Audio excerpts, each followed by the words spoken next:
പ്രൈസ്ലോ Praise God. കർത്താവിന്റെ അതിപരിശ വാഴ്ത്തപ്പെടുമാറാകട്ടെ.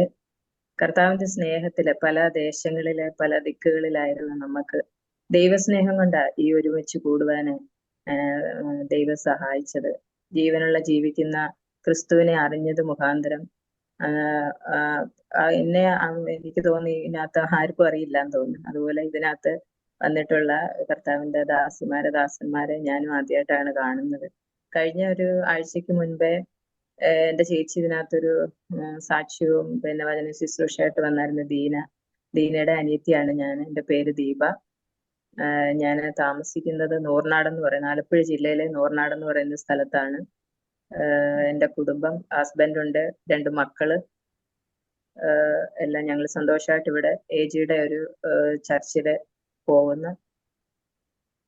എല്ലാവർക്കും കർത്താവിന്റെ നാമത്തിൽ സ്നേഹവന്ദനം അറിയിക്കുന്നു. എനിക്കിങ്ങനെ ഒരു ഓപ്പർച്യൂണിറ്റി തന്ന കർത്താവിന്റെ ദാസനും കുടുംബത്തിനും ദൈവജനത്തിനുള്ള നന്ദി അറിയിക്കുന്നു. ഇന്നത്തെ ചിന്തയ്ക്കായി ഒരു പ്രബോധനം പറയുന്നത് പോലെ എനിക്ക് ദൈവം തന്നിരിക്കുന്ന എൻ്റെ ജീവിതവുമായി വളരെ അടുത്ത ഒരു ബന്ധമുള്ള ഒരു വചനം ഞാൻ വായിക്കാം. 1 ശമൂവേൽ 1:17-18. അതിന് ഏലി, സമാധാനത്തോടെ പൊയ്ക്കൊള്ളുക, ഇസ്രയേലിന്റെ ദൈവത്തോട് നീ കഴിച്ച അപേക്ഷ അവൻ നിനക്ക് നൽകുമാറാകട്ടെ എന്ന് ഉത്തരം പറഞ്ഞു. അടിയന് തൃക്കണ്ണിൽ കൃപ ലഭിക്കുമാറാകട്ടെ എന്ന് പറഞ്ഞ് സ്ത്രീ തന്റെ വഴിക്ക് പോയി. ഭക്ഷണം കഴിച്ചു. അവളുടെ മുഖം പിന്നെ വാടിയതുമില്ല. എല്ലാവർക്കും അറിയാവുന്നതുപോലെ എല്ലാവർക്കും ഒരു പക്ഷെ അറിയുന്ന ഹന്നായെ കുറിച്ചിട്ട്. ഹന്ന മക്കളില്ലാതെ ഭാരപ്പെട്ടിരുന്ന സാഹചര്യത്തില് ദൈവസന്നിധിയിൽ പോകുമ്പോഴേ എങ്ങനെയാണ് ഹന്നായെ ദൈവം അനുഗ്രഹിച്ചത് എന്ന്, അതുപോലെ തന്നെ ആ ഹന്നായുടെ മനോനില എങ്ങനെയായിരുന്നു എന്ന് നമുക്ക് ചിന്തിക്കാം. എൽക്കാനയുടെ ഭാര്യയായിരുന്ന 2 ഭാര്യമാരിൽ ഒരാളായിരുന്നു ഹന്ന. ഹന്നായ്ക്ക് മക്കളില്ലായിരുന്നു. എന്നാൽ ഏറ്റവും നന്നായി സ്നേഹിക്കുന്ന ഒരു ഭർത്താവും 10 മക്കളെക്കാൾ ഹാലേലൂയ സ്തോത്രം എല്ലാ കരുതലോടും കൂടെ നടന്നിരുന്ന ഒരാളായിരുന്നു ഹന്നായുടെ ഭർത്താവ്. എന്നാലേ അവൾക്ക് എന്നും നിന്നയായിരുന്നു. എല്ലാം ഒരു പ്രഥമ സ്ഥാനം അവൾക്ക് ഭവനത്തിലും എല്ലാം ലഭിച്ചിരുന്നുവെങ്കിലും, ആരാധനയിലും അങ്ങനെ എവിടെ പോയിരുന്നാലും പ്രഥമ സ്ഥാനം ലഭിച്ചിരുന്നുവെങ്കിലും നിന്ന അനുഭവിച്ചിരുന്ന ഒരാളായിരുന്നു. മക്കളില്ല എന്നുള്ള ഒരു നിന്ന അനുഭവിച്ചിരുന്ന ആളായിരുന്നു. അങ്ങനെ പോയിരുന്ന സാഹചര്യത്തിലെ ശീലോവിലെ അവര് എല്ലാ വർഷാന്തര യാഗത്തിന് കടന്നു പോവുകയും അവിടെ കടന്നുപോയ സമയത്ത് ഈ മനോവ്യസനത്തോടെ ഹാലേലൂയ സ്തോത്രം യഹോവയോട് പ്രാർത്ഥിച്ച ഹന്നയെ നമുക്ക് അവിടെ കാണാം. എന്നാല് ആ ആലയത്തിലിരുന്ന പുരോഹിതനോ അവളുടെ ഭർത്താവോ ഹാലേലൂയ സ്തോത്രം അവളുടെ കൂടെ ഉണ്ടായിരുന്നവരോ ഒന്നും ഹന്നായുടെ ഹൃദയത്തെ അറിഞ്ഞില്ല. എന്നാൽ ഹന്നായുടെ ഹൃദയത്തെ അറിഞ്ഞ ഒരു ദൈവം ഉണ്ടായിരുന്നു. ആലയത്തിൽ ചെന്നപ്പം ആ മനോവ്യസനത്തോടെ ദൈവസന്നിധിയിൽ തന്റെ ഹൃദയത്തെ പകരുമ്പോഴേ അത് നോക്കിക്കൊണ്ടിരുന്ന പുരോഹിതൻ എന്താണ് ചെയ്തത്? മദ്യം കുടിച്ചിട്ട് ലെക്ക് കെട്ടിരിക്കുന്ന ഒരു സ്ത്രീയോട് എന്ന പോലെ സംസാരിക്കുവാൻ തക്കവണ്ണം ഇടയായി. എന്നാലേ ആ പുരോഹിതനോടും അവള് തന്റെ വിഷമം പറഞ്ഞില്ല. എനിക്ക് മക്കളില്ലെന്നോ മക്കളുടെ മനോവ്യസനമുണ്ട്, അതുകൊണ്ടാണ് ഞാൻ ഇവിടെ വന്നിരുന്നത്, അല്ലാതെ ഞാന് പിന്നെ അല്ലാത്ത ഒരു സ്ത്രീ അല്ല എന്നൊക്കെ പറയുന്നുണ്ടെങ്കിലും മക്കളില്ലാത്ത ആ ഭാരത്തെ കുറിച്ച് ആ പുരോഹിതനോട് പോലും പറഞ്ഞില്ല. എന്നാല് ദൈവത്തോട് അവളുടെ ഹൃദയത്തെ പകർന്നു. എൻ്റെ ജീവിതവുമായിട്ട് ഈ വചനത്തിന് ഭയങ്കര സാമ്യമുണ്ട്.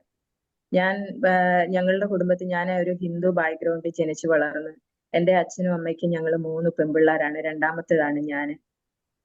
ആ ഒരു ഹിന്ദു ഇതിൽ ഭക്തിയോടെ അതുപോലെ ചിട്ടയോടെ ഒക്കെ വളർന്നു വന്നതാണ് ഞങ്ങള്. ഞങ്ങളുടെ അച്ഛനെ ഞങ്ങൾ പെൺപിള്ളേരായതുകൊണ്ട് തന്നെ എങ്ങനെ വസ്ത്രധാരണം, അതുപോലെ മറ്റുള്ളവരോട് പെരുമാറുന്നത്, സ്കൂളിൽ പോകുന്നത്, സ്കൂളിൽ എങ്ങനെയായിരിക്കണം എല്ലാം ഞങ്ങൾക്ക് ഉപദേശം തരും ഓരോരോ സാഹചര്യങ്ങളില്. അങ്ങനെ ഭയങ്കര സ്ട്രിക്റ്റ് ആയിട്ട് വളർത്തിക്കൊണ്ട് വന്നതാ. അങ്ങനെ ഇരുന്ന ഒരു സാഹചര്യത്തില് ചേച്ചി ബോംബെയിൽ പഠിക്കുന്നതിന് വേണ്ടിയിട്ട് പോയി. അവിടെ വെച്ചാണ് കർത്താവ് ജീവനുള്ള ജീവിക്കുന്ന ക്രിസ്തുവിനെ കുറിച്ച് അറിയുവാനും അങ്ങനെ ചേച്ചി വിശ്വാസത്തിലേക്ക് കടന്നു വരും. ഏകദേശം ഒരു 30 വർഷത്തിന് മുൻപെയാണ്. അന്ന് ഞങ്ങളുടെ നാട്ടിലൊക്കെ എന്ന് വെച്ചാൽ റെയർ ആയിട്ട് ഈ പെന്തക്കോസ് വിശ്വാസികളുള്ളൂ. ഞങ്ങൾ പഠിച്ചിരുന്ന സ്കൂളിലും കുറച്ച് കുട്ടികളെയൊക്കെ ഞങ്ങൾ കണ്ടിട്ടുണ്ട്. അല്ലാതെ ഈ പെന്തക്കോസ് വിശ്വാസം എന്താണെന്നും കുറച്ച് പേര് കമ്മലും മാലയൊക്കെ ഇട്ട് യേശുക്രിസ്തുവിനെ പിന്നെ ആരാധിക്കുന്ന പിന്നെ കുറച്ചു പേര് അതല്ലാതെ ഇതിനെ ആരാധിക്കുന്നു. അപ്പൊ ഇതെന്തെന്ന് നമുക്ക് അന്ന് അറിയുന്ന കാലഘട്ടമല്ല. അപ്പൊ ചേച്ചി ഇങ്ങനെ പെന്തിക്കോസിൽ പോയി എന്ന് പറയുമ്പോൾ അതിനെ അംഗീകരിക്കാനുള്ള ഒരു മനസ്സ് ഞങ്ങൾക്ക് അന്നില്ലായിരുന്നു. ഞങ്ങള് സഹോദരിമാര്, അച്ഛനും അമ്മയും കുടുംബമൊന്നും അതിനെ അംഗീകരിക്കില്ലായിരുന്നു. അതിനെ എനിക്ക് തോന്നുന്നത് ഞങ്ങളുടെ വീട്ടിൽ ഏറ്റവും കൂടുതൽ എതിർത്തിരുന്നത് ഞാനായിരുന്നു. ചേച്ചിയെ നിർബന്ധിച്ച് കമ്മലിടിക്കൊക്കെ നിർബന്ധിച്ച് അമ്പലത്തിൽ കൊണ്ടുപോവുക, അങ്ങനെ ലീവിന് നാട്ടിൽ വരുന്ന സമയത്ത്. എന്നാലേ ക്രിസ്തുവിനെ രക്ഷിതാവായി സ്വീകരിച്ച് സ്നാനപ്പെട്ടതിന് ശേഷം ഈ രക്ഷകനായ ദൈവത്തെക്കുറിച്ച് ഞങ്ങളോട് പറയുവാൻ തക്കവണ്ണം ഇടയായി. ഏത് സാഹചര്യങ്ങളിലും ഈ ക്രിസ്തുവിനെ കുറിച്ചാണ് ചേച്ചി പറയുന്നത്. കൂടുതൽ ഒരു ലെറ്റർ എഴുതിയാലേ, ഒരു ഫോൺ ചെയ്താലേ ഒക്കെ ഈ യേശു ക്രിസ്തുവിനെ കുറിച്ചാണ് പറയുന്നത്. അന്ന് ഞങ്ങൾക്ക് അതൊക്കെ ഇറിറ്റേഷൻ ആയിരുന്നു. എന്നാല് ഞങ്ങളുടെ ജീവിത സാഹചര്യത്തിലെ ഓരോരോ സാഹചര്യങ്ങളിലൂടെ ദൈവം ഞങ്ങളെ നടത്തി ഈ ജീവിക്കുന്ന ജീവനുള്ള യേശു ക്രിസ്തുവിനെ കുറിച്ച് അറിയുവാനും ആ ക്രിസ്തുവിന് വേണ്ടി ജീവിക്കുവാനും തക്കവണ്ണം ഈ കാലയളവിലെല്ലാം ദൈവം ഞങ്ങൾക്ക് അനുഗ്രഹം തന്നു. എന്റെ ഒരു കല്യാണമൊക്കെ കഴിഞ്ഞതിന് ശേഷം പിന്നെ മക്കളില്ലാതെ ഭാരപ്പെട്ടിരുന്ന അവസ്ഥയില്, ഭർത്താവിന്റെ വീട്ടില് പ്രതികൂലമായിരുന്ന സാഹചര്യത്തില് മരിക്കാൻ തീരുമാനിച്ചിരുന്ന ഒരാളായിരുന്നു ഞാൻ. ആ മരിക്കാൻ തീരുമാനിച്ചു കഴിഞ്ഞപ്പോ എന്റെ വീട്ടിൽ വന്നിട്ട് എന്റെ ചേച്ചിയും കുഞ്ഞിനെയും അച്ഛനെയും അമ്മയൊക്കെ കണ്ടിട്ട് പോയി അങ്ങ് മരിക്കാമെന്ന് തീരുമാനിച്ചിരുന്ന ഒരാളായിരുന്നു ഞാൻ. അങ്ങനെ ചേച്ചിയുടെ അടുത്ത്, അമ്മച്ചിയുടെ ഒക്കെ അടുത്ത് വന്ന് ആ ദിവസം ചേച്ചി എന്നെ നിർബന്ധിച്ച് അവിടെ പിന്നെ താമസിപ്പിച്ചു. ആ രാത്രികാലം ഹാലേലൂയ സ്തോത്രം, ചേച്ചി എന്നോട് ഈ കർത്താവിനെ പ്രാർത്ഥിക്കാൻ ഇരുന്നപ്പോ എന്നോട് പറഞ്ഞു, നീ കൂടെ ഇരിക്ക് പ്രാർത്ഥിക്കാനെന്ന്. അപ്പൊ ഞാനൊരു ഹിന്ദു വിശ്വാസത്തിലെ അതുവരെയും പോയിക്കൊണ്ടിരുന്നതെന്ന് വെച്ചാൽ ഇവരുടെ പ്രാർത്ഥനയിലോ അങ്ങനെയൊന്നും പോകുന്നതോ അല്ലെങ്കിൽ ഇങ്ങനെ പെന്തക്കോസിൽ പോകുന്ന ഒന്നും ഇഷ്ടമല്ലാത്ത ഒരു താല്പര്യം ഇല്ലാതിരുന്ന ഒരു സാഹചര്യത്തിൽ ചേച്ചി എനിക്ക് വേണ്ടി പാവിരിച്ച് അവിടെ ഇരുന്ന് പ്രാർത്ഥിക്കുന്ന കണ്ടു കഴിഞ്ഞപ്പോ ഞാനും കുറെ സമയം ചേച്ചി എനിക്ക് വേണ്ടി പ്രാർത്ഥിക്കുന്ന കണ്ടപ്പോ കുറെ സമയം കഴിഞ്ഞതിന് ശേഷം ഞാനും ആ പാലിലേക്ക് ഇറങ്ങിയിരിക്കാനിടയായി. അപ്പം ചേച്ചി പ്രാർത്ഥിക്കുന്ന സമയത്ത് എന്റെ ഹൃദയം കഠിനമായിരുന്ന ആ ഹൃദയ കാഠിന്യത്തെ നീക്കിയിട്ട് ഞാൻ മരിക്കണമെന്ന് തീരുമാനിച്ചിരുന്നത് ചേച്ചി പ്രാർത്ഥന കഴിഞ്ഞു കഴിഞ്ഞപ്പോഴേ ഞാൻ ചേച്ചിയോട് പറഞ്ഞു കരയുവാൻ തക്കവണ്ണം ഇടയായി. അപ്പം ജീവനെ തന്നിരിക്കുന്ന ദൈവമാണെന്നും അതിനെ എടുക്കാൻ നമുക്ക് അവകാശമില്ല എന്നും ജീവിക്കുന്ന ജീവനുള്ള ഒരു ക്രിസ്തു ഉണ്ടെന്നും ചേച്ചി എന്നോട് ആദ്യമായിട്ട് പിന്നെ രക്ഷ ഏറ്റു പറയുന്നതും അതുപോലെ തന്നെ ഈ ദൈവത്തെ പിന്നെ വിശ്വസിക്കുന്നതും ഒക്കെ ആ ഒരു എന്റെ ചേച്ചിയുടെ ഒരു പ്രാർത്ഥന കൊണ്ടാണ്. ഞങ്ങൾ അന്ന് കിടന്നുറങ്ങി. രാത്രികാലം ഞാൻ ഈ മരിക്കാൻ തീരുമാനിച്ചായെന്ന് പറഞ്ഞതുകൊണ്ടാവും രാത്രി മുഴുവൻ ചേച്ചി എനിക്ക് വേണ്ടി പ്രാർത്ഥിക്കുന്നത്. ഞാൻ ഉണരുന്ന സമയത്തെല്ലാം യേശുക്രിസ്തുവിന് വേണ്ടിയിട്ട് യേശുക്രിസ്തുവിനോട് അല്ലെങ്കിൽ കർത്താവിനോട് എനിക്ക് വേണ്ടി കണ്ണുനീരോടെ പ്രാർത്ഥിക്കുന്ന ഒരു ചേച്ചിയാണ് ഞാൻ കാണുന്നത്. അപ്പൊ മിക്ക ദിവസങ്ങളിലും ചേച്ചി രാത്രി പ്രാർത്ഥിക്കാറുണ്ട്. എന്നാലേ ആ ദിവസം ഉറങ്ങാതെ ഒരു സെക്കൻഡ് പോലും ഉറങ്ങാതെ എനിക്ക് വേണ്ടി കണ്ണുനീരോടെ ആ രാത്രികാലം പ്രാർത്ഥിക്കുന്ന ചേച്ചിയാണ് കാണുന്നത്. വെളുപ്പിനെയൊക്കെ ആയപ്പോ വീണ്ടും ഞാൻ ഉണരുമ്പം എനിക്ക് വേണ്ടി പ്രാർത്ഥിക്കുന്നു. അപ്പൊ ഞാൻ എന്റെ ഹൃദയത്തിൽ ചിന്തിച്ചു, ഇങ്ങനെ ഒരു ദൈവം ഉണ്ടെന്നുണ്ടെങ്കിൽ എനിക്കൊരു സമാധാനം താ, പിന്നെ അങ്ങനെയാണെങ്കിൽ ഞാൻ വിശ്വസിക്കാമെന്ന് എന്റെ ഹൃദയത്തിൽ ഞാൻ ഇങ്ങനെ പറഞ്ഞു. എന്നിട്ട് വീണ്ടും ഞാൻ കിടന്നുറങ്ങി. പക്ഷെ പിറ്റേന്ന് രാവിലെ ഞാൻ എഴുന്നേൽക്കുമ്പോൾ ഞാൻ ആ ഭവനത്തിലേക്ക് വരുമ്പോൾ ഉള്ള പ്രശ്നങ്ങളെല്ലാം എന്റെ മുൻപിലുണ്ട്. പക്ഷെ ഈ ലോകം തരാത്ത ഒരു സമാധാനം, അതെങ്ങനെ പറഞ്ഞു തരണമെന്ന് എനിക്കറിയത്തില്ല.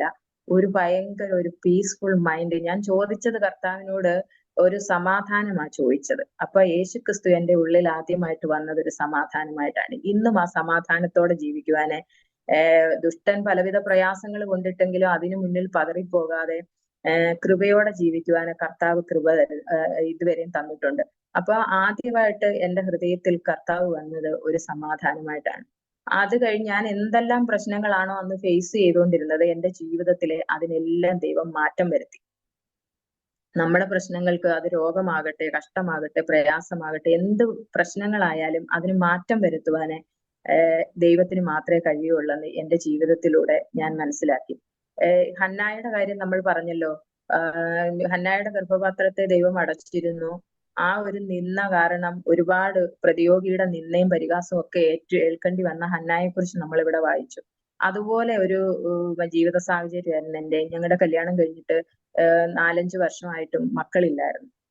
അതിന് ഭയങ്കര ഹസ്ബൻഡിന്റെ വീട്ടിൽ ഭയങ്കര എല്ലായിടത്തു നിന്നും മക്കളില്ലാത്തവരുടെ ഇല്ലാതിരിക്കുന്നവരുടെ അവസ്ഥ എന്ന് പറയുന്നത് ഏതൊരു പൊതു കാര്യങ്ങളിൽ പോയാലും എവിടെ പോയാലും കുടുംബമായിട്ട് ബന്ധപ്പെട്ട എന്ത് കാര്യത്തിന് പോയാലും നമുക്ക് നിന്നെ അനുഭവിക്കേണ്ട ഒരു പിന്നെ കാര്യമാണ്. അതൊരു ഭയങ്കര വിഷമമുള്ള കാര്യമാണ്. അങ്ങനെ മക്കളില്ലാതിരുന്ന അപ്പൊ ചേച്ചിയുടെ അടുത്ത് ഞാൻ അന്ന് തിരിച്ചു പോരുമ്പോ വീട്ടിൽ നിന്ന് തിരിച്ചു പോകുമ്പോ ഞാൻ യേശുക്രിസ്തുവിനെ ചേച്ചിയുടെ മുന്നിൽ ആദ്യം രക്ഷിതാവായി സ്വീകരിച്ച് ഞാൻ മരിക്കില്ല, ഇനി ഞാൻ പിന്നെ അങ്ങനെ ചിന്തിക്കില്ല എന്ന് പറഞ്ഞ് എനിക്കൊരു ബൈബിളും തന്ന ചേച്ചി എന്റെ ഹസ്ബൻഡിന്റെ വീട്ടിലോട്ട് വിട്ടത്. അപ്പൊ ഇടയ്ക്കൊക്കെ ചേച്ചിയുടെ കൂടെ പ്രാർത്ഥനയ്ക്കൊക്കെ പോകുമായിരുന്നു. ഏകദേശം ഒരു മാസമൊക്കെ കഴിഞ്ഞ് കഴിഞ്ഞപ്പോ ചേട്ടനെ ചേച്ചിയും കുഞ്ഞിനെയാണ് കുവൈറ്റിലേക്ക് കൊണ്ടുപോയി. അപ്പൊ അതുവരെ എനിക്ക് പ്രാർത്ഥനയ്ക്ക് പോകാനൊക്കെ രഹസ്യമായിട്ട് എന്റെ ഹസ്ബൻഡിന്റെ വീട്ടിൽ അറിയാതെ കൊണ്ട് രഹസ്യമായിട്ടൊക്കെ പോകാനെ കൊണ്ട് ദൈവം എനിക്ക് കൃപ തന്നു. ചേച്ചി അങ്ങ് പോയി കഴിഞ്ഞു കഴിഞ്ഞപ്പം പിന്നെ അവിടെ ആ ചർച്ചിലുള്ള ഒന്ന് രണ്ട് ആന്റിമാരെയൊക്കെ പരിചയപ്പെടുത്തിയിട്ട് പോയി. അപ്പൊ ആ ആന്റിമാർ ഇടയ്ക്ക് കാണുമ്പോ അല്ലെ ആരെങ്കിലും പറഞ്ഞു വിടും. പിന്നെ അന്ന് ഈ ഫോൺ സൗകര്യങ്ങളൊക്കെ കുറവുള്ള സമയമാണ്. ഇന്നടത്ത് പ്രാർത്ഥനയുണ്ട് അങ്ങനെയാണ്. അപ്പൊ അങ്ങനെ ഇരിക്കുന്ന സമയത്ത് ഒരു 21 ഡേയ്സ് ഫാസ്റ്റിംഗ് പ്രയർ ആ ചർച്ചിലെ ഒരു വീട്ടിലെ ഒരു അംഗത്തിന്റെ വീട്ടിൽ വെച്ച്. അപ്പൊ എനിക്ക് നടന്നു പോകാനുള്ള ദൂരമേ ഉള്ളൂ. അപ്പൊ എന്റെ വീട്ടിൽ പോവാന്ന് ഞാൻ കള്ളം പറഞ്ഞിട്ട് ഞാന് ഹസ്ബൻഡിന്റെ വീട്ടിൽ നിന്ന് ഇറങ്ങിയിട്ട് ആ വീട്ടിൽ പോയി. ആ വീട്ടിൽ പോയി അവര് പ്രയർ തുടങ്ങിക്കഴിഞ്ഞാൽ ഞാൻ ചെന്നത്. ആ ചെന്ന സമയത്ത് ഞാൻ ചെല്ലുന്നത് എന്നെ ആരും അറിയരുത്, എന്നെ ആരും കാണരുത്, അവിടെ ഇരിക്കുന്ന ദൈവജനങ്ങളും കാണരുത്, ദൈവദാസനും കാണരുത്, ആരും കാണാതെ ആ 10-30 പേര് ഇരിക്കുന്നതിന്റെ ഏറ്റവും പുറകിൽ പോയി ആ വീടിന്റെ ഹാളിന്റെ പുറകിൽ ഏറ്റവും പുറകിൽ പോയി ഈ തലയിൽ ഷാളൊക്കെ ഇട്ട് കുനിഞ്ഞ് അവിടെ ഇങ്ങനെ ഇരിക്കുകയാണ്.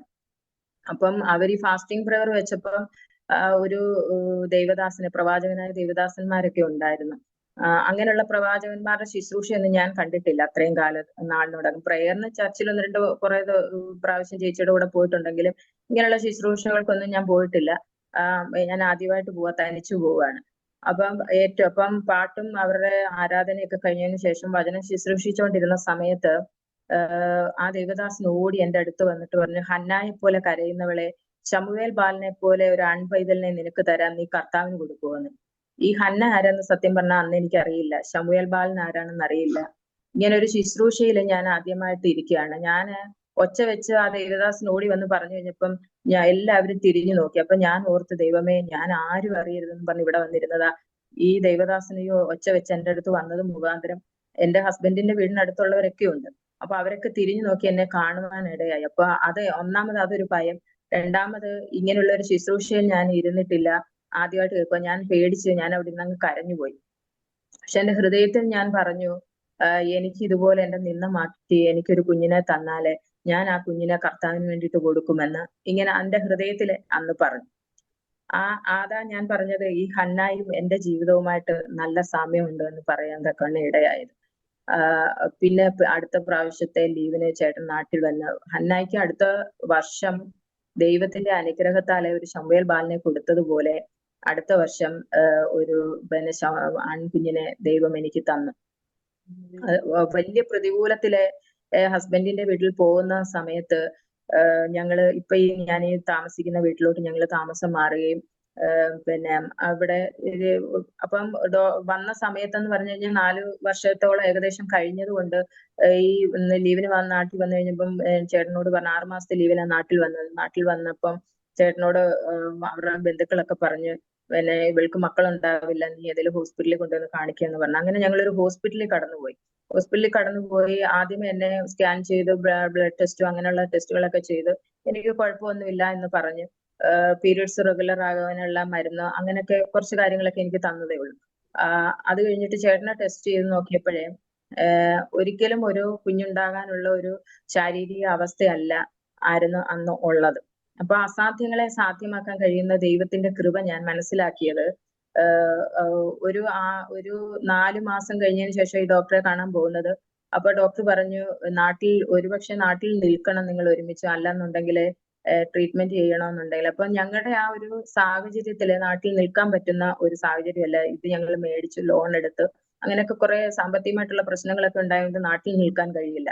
അപ്പൊ പറഞ്ഞു നാട്ടിൽ നിൽക്കാൻ പറ്റുന്ന സാഹചര്യം അല്ലെന്ന് പറഞ്ഞു പോകുന്നതിന് ഒരു 2 ആഴ്ചക്ക് മുൻപ് അതിനുള്ള ട്രീറ്റ്മെന്റ് തുടങ്ങാൻ വേണ്ടിയിട്ടുള്ള മെഡിസിൻസ് ഒക്കെ തരാം എന്നിങ്ങനെ പറഞ്ഞു. അപ്പം പോകുന്നതിന് ഒരു 2 ആഴ്ചക്ക് മുൻപേ ആണ് ഞങ്ങള് സത്യം പറഞ്ഞു കഴിഞ്ഞാൽ ഡോക്ടറുടെ അടുത്ത് പോകുന്നത്.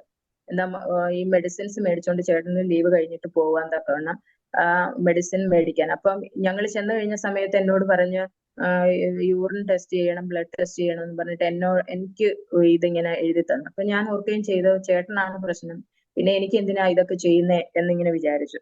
എങ്കിലും എപ്പോഴും ദൈവം ഒരു കൃപ തന്നിട്ടുള്ളത്, ഇതുപോലെ ദൈവം വാഗ്ദത്തങ്ങൾ തന്നിട്ടുള്ളത് ബൈബിൾ വായിച്ചതിലൂടെയും അനേകരുടെ സാക്ഷ്യങ്ങൾ കേൾക്കുകയും ഒക്കെ ചെയ്തതിലൂടെ എനിക്ക് മനസ്സിലായിട്ടുള്ള ഒരു കാര്യം എന്ന് പറഞ്ഞു കഴിഞ്ഞാൽ, കർത്താവ് വാഗ്ദത്തങ്ങളിൽ വിശ്വസ്തനാ. ദൈവം ഒരു വാക്ക് പറഞ്ഞിട്ടുണ്ടെന്നുണ്ടെങ്കിൽ അതിൽ നിന്ന് ഇടത്തോട്ടോ വലത്തോട്ടോ മാറുകയോ അല്ലെന്നുണ്ടെങ്കിൽ പിന്നെ ഇല്ല എന്ന് പറയുകയോ ചെയ്യുന്ന ഒരാളല്ല. കർത്താവ് ഒരു വാഗ്ദത്തം ചെയ്തിട്ടുണ്ടെങ്കിൽ ദൈവം അത് ചെയ്തിരിക്കും. ആ ഒരു ഉറപ്പ്, അങ്ങനെ ഒരു ഉറപ്പ്, ചെറിയൊരു ഉറപ്പ് എന്റെ ഹൃദയത്തിലുണ്ട്. എനിക്ക് എന്നോട് ഹന്നായെ പോലെ കരയുന്നവൾക്ക് ശമൂവേൽ ബാലനെ പോലെ ഒരു മകനെ കൊടുത്ത ദൈവം എനിക്കും അതുപോലെ തരാമെന്ന് പറഞ്ഞതില്ലയോ. അങ്ങനെ ഒരു വിശ്വാസത്തിലാണ്, ഒരു പ്രത്യാശയിലാണ് ഈ ഡോക്ടറെ കാണാൻ പോകുന്നത്. പക്ഷെ അവിടെ ചെന്നിട്ട് ഡോക്ടർ പറഞ്ഞത് ഇനിയും മക്കള് ഉണ്ടാകാൻ ചാൻസ് കുറവാ. ഞങ്ങളുടെ ആ വിഷമം കണ്ടു കഴിഞ്ഞപ്പോൾ പറഞ്ഞ് ട്രീറ്റ്മെന്റ് ചെയ്യാം, ലീവിന് തീരുന്നതിന് മുമ്പ് ചെല്ലാൻ. അങ്ങനെ 2 ആഴ്ചക്ക് മുൻപ് ചെല്ലുമ്പോ ഈ ടെസ്റ്റുകൾ എനിക്ക് പറഞ്ഞു. ഞങ്ങളത് കാത്ത് വെളിയിലിരുന്നു. പിന്നെ ഡോക്ടർ ഞങ്ങളെ വിളിച്ചിട്ട് പറയുന്നത് ഞാൻ പ്രഗ്നന്റ് ആണെന്നാണ്. അപ്പൊ അസാധ്യങ്ങളെ സാധ്യമാക്കാൻ ഇപ്പൊ കഴിയുന്ന ഒരു ദൈവത്തെ മനസ്സിലാക്കുവാൻ ദൈവം ഇടയാക്കി. അങ്ങനെ ഹന്നായെ പോലെ കരഞ്ഞവൾക്ക് ശമൂവേൽ ബാലനെ പോലെ ഒരു ആൺ പൈതലിനെ ഞങ്ങൾക്ക് തന്നു. ആ നിന്ന എന്നിൽ നിന്ന് നീക്കിക്കളഞ്ഞു. ഞാൻ എന്റെ കർത്താവിനെ ഇത്രയും വിശ്വസിച്ച് ദൈവസന്നിധിയിൽ ഇങ്ങനെ ജീവിക്കുന്ന ജീവനുള്ള ദൈവമുണ്ടോ എന്ന് വിശ്വസിച്ച് ഇറങ്ങി തിരിച്ചത് എന്റെ അന്ന് മുതൽ, ഞാൻ രക്ഷിക്കപ്പെട്ട സമയം മുതൽ എന്റെ ജീവിതത്തിലെ ഓരോരോ കാര്യങ്ങളിൽ എന്റെ പ്രതിസന്ധികളും പ്രതികൂലങ്ങളും എന്റെ മുൻപിൽ ഉണ്ടായിരുന്നത് എന്തായിരുന്നു, അതിനൊക്കെ ദൈവം ഓരോരോ പരിഹാരങ്ങൾ ചെയ്താണ്.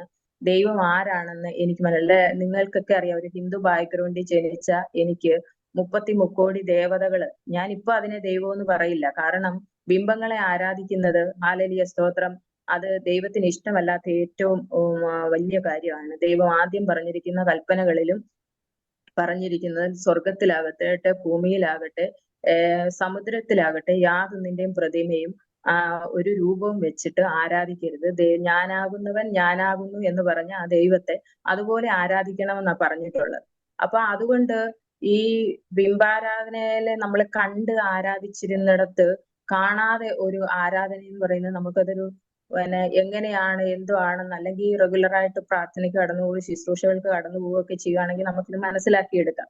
പക്ഷെ എല്ലാ സമയത്തും ദൈവം അങ്ങനെ ഏത് സാഹചര്യം എന്തായിരുന്നാലും ആ സാഹചര്യത്തിലൂടെ ദൈവം ആരാണെന്ന് എനിക്ക് മനസ്സിലാക്കി തന്നു. എന്റെ പ്രശ്നങ്ങൾ എന്താണ്, മക്കളില്ലാതായിരുന്നു എന്നുണ്ടെങ്കിൽ അത് എങ്ങനെയാണ് അസാധ്യങ്ങളെ സാധ്യമാക്കുന്ന ദൈവം ആരാണെന്ന് എന്നെ അതിലൂടെ പഠിപ്പിച്ചു. കടഭാരത്താൽ വലഞ്ഞിരുന്ന ഒരു സമയം എനിക്കുണ്ടായിരുന്നു. അതിന് എല്ലാ വഴിയും ദുഷ്ടൻ അടച്ചു കളഞ്ഞപ്പോഴേ അത്ഭുതകരമായ വഴികളെ തുറന്ന് അതിന് നീക്കുപോക്ക് ദൈവം തന്നു. അങ്ങനെ ഓരോ കാര്യങ്ങളിലും ആരാണ് ദൈവമെന്ന് എനിക്ക് മനസ്സിലാക്കി തന്നു. ഈ പറയുന്ന സമയത്ത് സാഹചര്യങ്ങളിലെന്ന് പറഞ്ഞു കഴിഞ്ഞാല് ഞാൻ പ്രഗ്നന്റ് ആയി കഴിഞ്ഞു കഴിഞ്ഞതിന് ശേഷം ഈ ദുഷ്ടനെ എനിക്ക് കുഞ്ഞുങ്ങളെ തരില്ല എന്ന് വാദിച്ചുകൊണ്ടിരുന്നിടത്ത് ദൈവം എനിക്ക് തന്നതാണ്. വലിയ പ്രതിസന്ധിയായിരുന്നു ആ ഗർഭകാലം എന്ന് പറയുന്നത്. 2 മാസം ആയപ്പോഴത്തേന് എനിക്ക് ബ്ലീഡിങ് ഉണ്ടായി. ഇപ്പൊ ഞങ്ങൾ വിചാരിച്ചത് പോയി എന്ന്. പക്ഷെ അത് സ്കാൻ ചെയ്ത് നോക്കിയപ്പം ആ ജീവൻ ഒരു കുഴപ്പവും ഇല്ലാതെ വണ്ണം ദൈവം അവിടെ എന്റെ ഗർഭപാത്രത്തിൽ അതിനെ സൂക്ഷിച്ചു. പിന്നെ ബാത്റൂമിൽ പോകാനും ഹോസ്പിറ്റലിൽ പോകാനും അല്ലാതെ കൊണ്ട് ഞാൻ ബെഡിൽ നിന്ന് എഴുന്നേറ്റിട്ടില്ല. അതുപോലെ ഈ പ്രസവകാലം പിന്നെ ഭയങ്കര പരീക്ഷണങ്ങളുടെ കാലമായിരുന്നു. ഒരു വക കഴിക്കാൻ പറ്റില്ല, ഒരു തുള്ളി വെള്ളം കുടിക്കാൻ പറ്റത്തില്ല, അതുപോലെ ഛർദ്ദില്. ഭയങ്കര പ്രതിസന്ധിയായിരുന്നു. 7-8 മാസം വരെയും എനിക്കും കുഞ്ഞിനും വെയിറ്റ് ഇല്ല എന്ന് എപ്പോഴും ഡോക്ടർ പറഞ്ഞ് ഞങ്ങളെ വഴക്ക് പറയാറ്. അപ്പൊ അങ്ങനെ പോയിരുന്ന സാഹചര്യത്തില് ദൈവം ഒരു കുഞ്ഞിനെ തരണം, അല്ലെങ്കിൽ എന്തെങ്കിലും നന്മ ചെയ്യണം എന്ന് ദൈവം ആഗ്രഹിച്ചാലേ അത് ദൈവത്തിന്റെ മഹത്വത്തിനൊത്തവണ്ണമായിരിക്കും ദൈവം ചെയ്യുന്നത്. നമ്മൾ വിചാരിക്കുന്നതോ നമ്മൾ ചിന്തിക്കുന്നതോ ഒന്നുമല്ല, നമ്മുടെ ചിന്തകൾക്കകത്തോ ഒന്നുമല്ല ദൈവത്തിന്റെ പ്രവൃത്തി നിൽക്കുന്നതും ദൈവം നിൽക്കുന്നതെന്ന് നമുക്ക് ഞാൻ മനസ്സിലാക്കി അതിലൂടാണ്.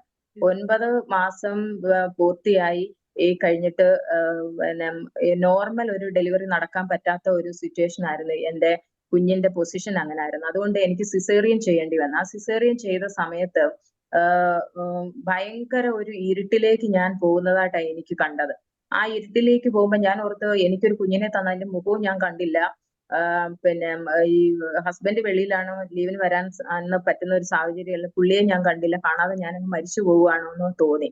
അവരുടെ ഓപ്പറേഷന് വേണ്ടിയിട്ട് ആദ്യം അവർ ചെയ്യുന്ന ഉപകരണങ്ങളെല്ലാം ഭയങ്കര സൗണ്ടോടെ കിടന്നിട്ട് പിന്നെ ഇത് ചെയ്യുന്ന കണ്ട് അവരെല്ലാം ഡോക്ടേഴ്സും ഒക്കെ വെപ്രാളപ്പെടുന്നത് എനിക്ക് മനസ്സിലായി. അപ്പം ഞാൻ ഇത്രയും കാലത്തിനോടകം, എന്റെ പ്രായത്തിനോടകം ഇങ്ങനെ ഒരു പ്രകാശം കണ്ടിട്ടില്ല. അതുപോലെ ഒരു പ്രകാശം എന്നെ ഇരുട്ടിലേക്ക് കൊണ്ടുപോയ ഇതിൽ നിന്ന് എന്നെ ഒരു പ്രകാശം എന്നെ വന്ന് പൊതിയുകയും ഞാൻ എന്റെ കുഞ്ഞിന്റെ കരച്ചിൽ കേൾക്കുകയും ചെയ്തത്.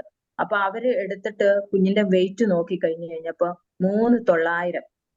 ആ 8 മാസം വരെ വെയിറ്റ് ഇല്ല വെയിറ്റ് ഇല്ല വെയിറ്റ് ഇല്ല എന്ന് പറഞ്ഞിടത്ത് ആ ഡോക്ടേഴ്സ് തന്നെ അതിശയിച്ച്, ഈ കൊച്ച് ഈ 1 മാസം കൊണ്ട് എന്ത് കഴിച്ചിട്ടാ, എനിക്ക് കഴിക്കുന്ന എല്ലാം ഞാൻ ഒമിറ്റ് ചെയ്യുകയാണ്, പക്ഷെ എന്റെ കുഞ്ഞിനെ ആ ഗർഭപാത്രത്തിലെ ആരോഗ്യത്തോടെ എങ്ങനെ പൂർണ്ണ വളർച്ചയെത്തി, കർത്താവ് എങ്ങനെ ആ ഒരു കുഞ്ഞിനെ എനിക്ക് തരണം. കർത്താവ് പറഞ്ഞത് ആ ശമൂവേൽ ബാലനെ പോലെ അനുഗ്രഹിക്കപ്പെട്ട ഒരു പൈതലിനെ തരാമെന്നാണ് കർത്താവ് എന്നോട് പറഞ്ഞത്. അപ്പൊ അത് ദൈവം 3,900 വെയിറ്റ് ആ കുഞ്ഞിനുണ്ടായിരുന്നു. എന്നെ കണ്ടാലും എന്റെ വയറ് കണ്ടാലും അത്രയും ഒരു വെയിറ്റ് ഉള്ള ഒരു കുഞ്ഞ് എന്റെ വയറ്റിലുണ്ടെന്ന് പറയില്ല. അതുപോലെ ഡോക്ടേഴ്സിനും ഭയങ്കര അതിശയകരമായിട്ട് അനുഗ്രഹിക്കപ്പെട്ട ഒരു കുഞ്ഞിനെ തന്ന്. അവനിപ്പോ 21 വയസ്സുണ്ട്. അവന് എഞ്ചിനീയറിംഗിന് പഠിക്കുന്നു, 3-ാം വർഷം പഠിക്കുന്നു.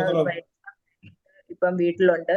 ഇനിയും ജൂലൈ 1 തൊട്ട് അവന് അടുത്ത 4th ഇയറിന്റെ പിന്നെ ക്ലാസ് തുടങ്ങുന്നുണ്ട്. നിങ്ങൾ എല്ലാവരും അവനെ ഓർത്ത് പ്രാർത്ഥിക്കണം. അവന് കർത്താവ് വാഗ്ദത്തം നൽകിയ ഒരു ശമൂവേൽ ബാലനാണ്. ദൈവത്തിന് വേണ്ടി അവനെ ഞാൻ എഞ്ചിനീയറിംഗിന് വിട്ടു എന്നുണ്ടെങ്കിലും എന്റെ ആഗ്രഹം കർത്താവിന്റെ രാജ്യത്തിന് വേണ്ടിയിട്ടും ദൈവത്തിന് വേണ്ടിയിട്ടും പ്രയോജനപ്പെടണമെന്നാണ്. അപ്പൊ അവനെ ഓർത്ത് പ്രാർത്ഥിക്കണം. അഭിഷേകം എന്നാണ് അവന്റെ പേര്. അത് കഴിഞ്ഞതിന് ശേഷം ഞങ്ങൾക്ക് പിന്നെ ഈ അത്ഭുതകരമായിട്ടൊരു പൈതലിനെ തന്നെങ്കിൽ ഇത് കർത്താവ് തന്നെന്ന് എനിക്ക് മറ്റുള്ളവരോട് പറയാൻ പറ്റുന്ന ഒരു സാഹചര്യം ഒന്നുമല്ല. അങ്ങനെ ഒരു സാഹചര്യത്തിൽ ജീവിക്കുകയാണ്. പിന്നെ ഒരു 7.5 വർഷം കഴിഞ്ഞതിന് ശേഷവും പിന്നെയും മക്കളില്ലാതെ വന്നിരുന്ന സാഹചര്യത്തിൽ വീണ്ടും ഞങ്ങൾ ആ പഴയ ഡോക്ടേഴ്സ് തന്നെ, ബന്ധുക്കളുടെ ഒക്കെ നിർബന്ധപ്രകാരം, മോന്റെയും നിർബന്ധം, അവന് കൂടെ കളിക്കാൻ ആരുമില്ല എന്ന് ഞാൻ അവനോട് രഹസ്യത്തിൽ പറയും. മോനെ എനിക്ക് തന്നത് യേശുവപ്പച്ചനാണ്. മോനെ ദൈവത്തോട് ഒരു മോന് കൂടെ ഒരു സഹോദരനെയും കൂടെ അല്ലെ സഹോദരിയോ തരാനെ കൊണ്ട് യേശുവപ്പച്ചന് പറ്റും, മോൻ പ്രാർത്ഥിക്കണമെന്ന്. അങ്ങനെ അവന്റെ പ്രാർത്ഥനയും ഉണ്ട്.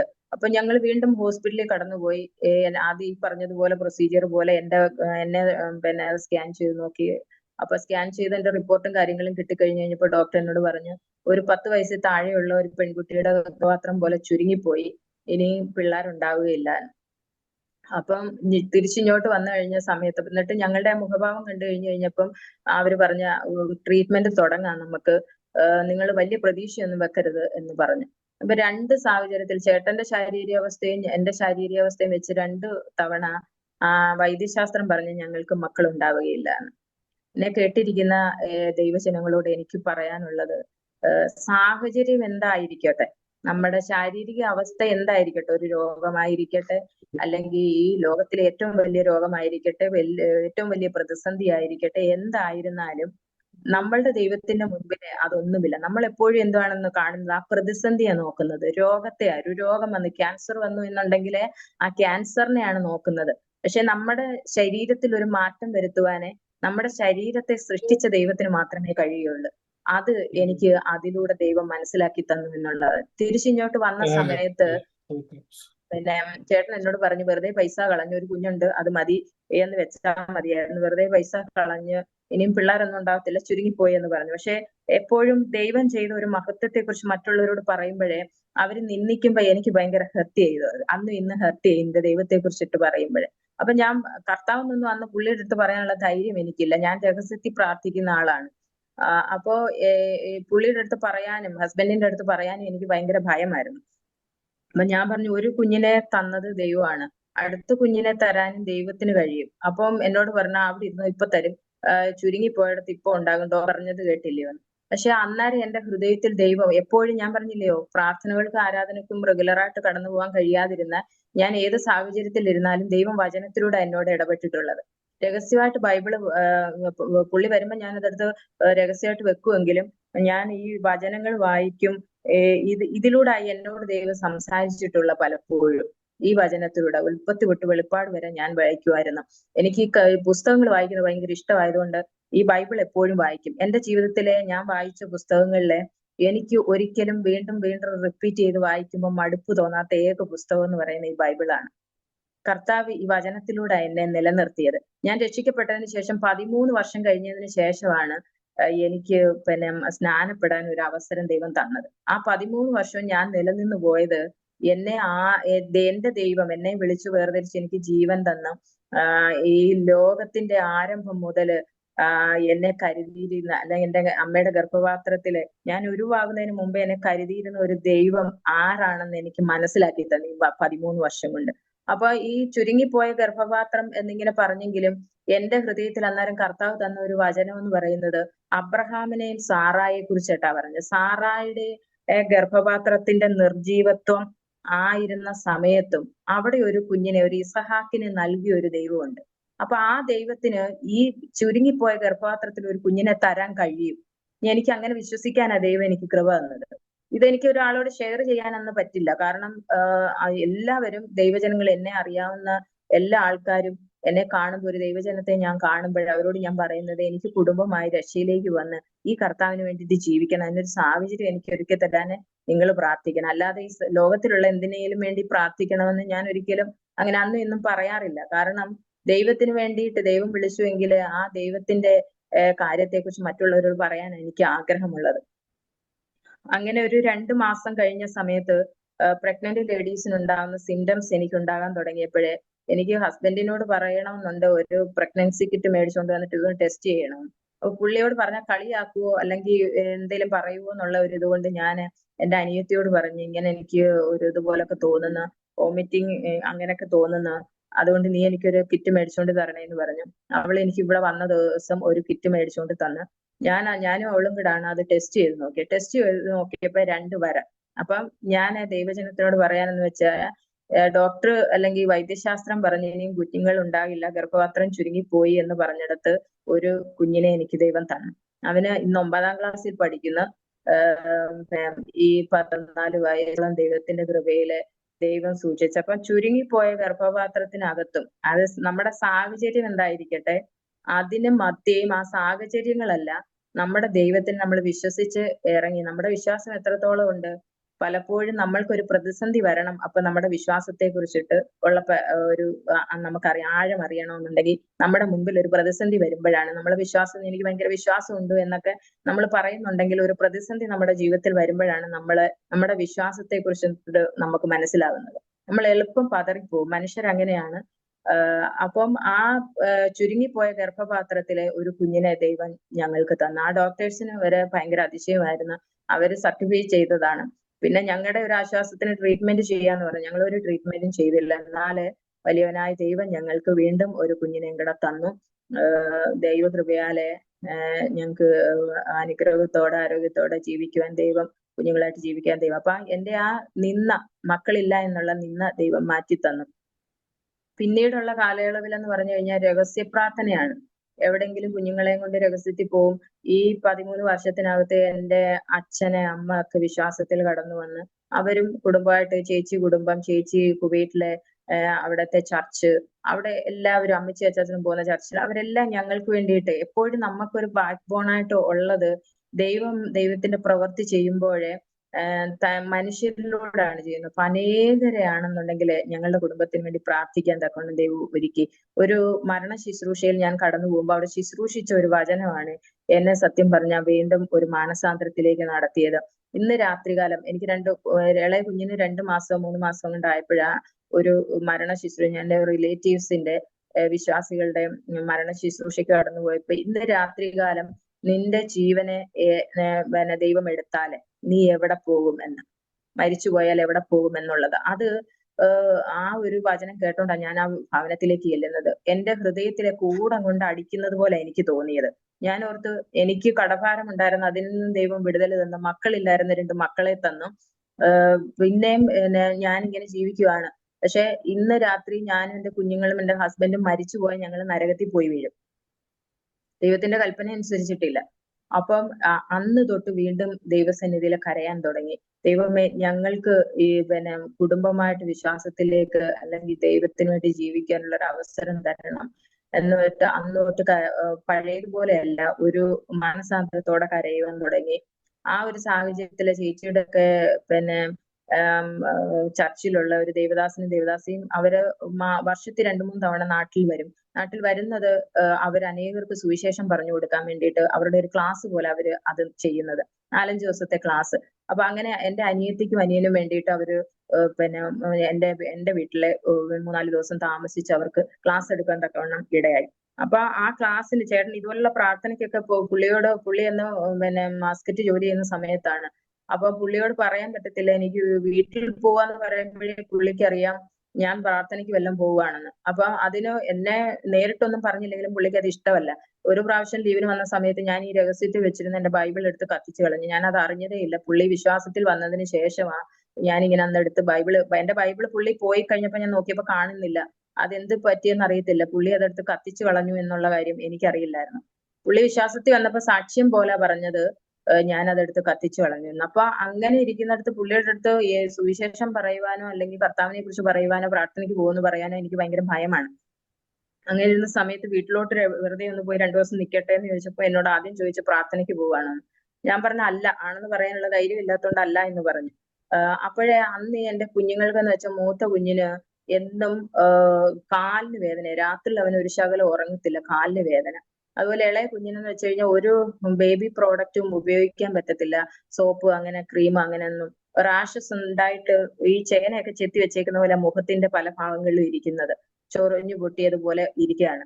അപ്പൊ അതിന് ഞങ്ങൾ ഒത്തിരി ട്രീറ്റ്മെന്റ് ചെയ്തിട്ടൊന്നും അത് മാറുന്നില്ല. ആ ട്രീറ്റ്മെന്റ് ചെയ്യുന്ന ആ ഒരു മെഡിസിൻ പോലും അവന് ഉപയോഗിക്കാൻ പറ്റാത്തതുപോലെ ഒരു അവസ്ഥയാണ്.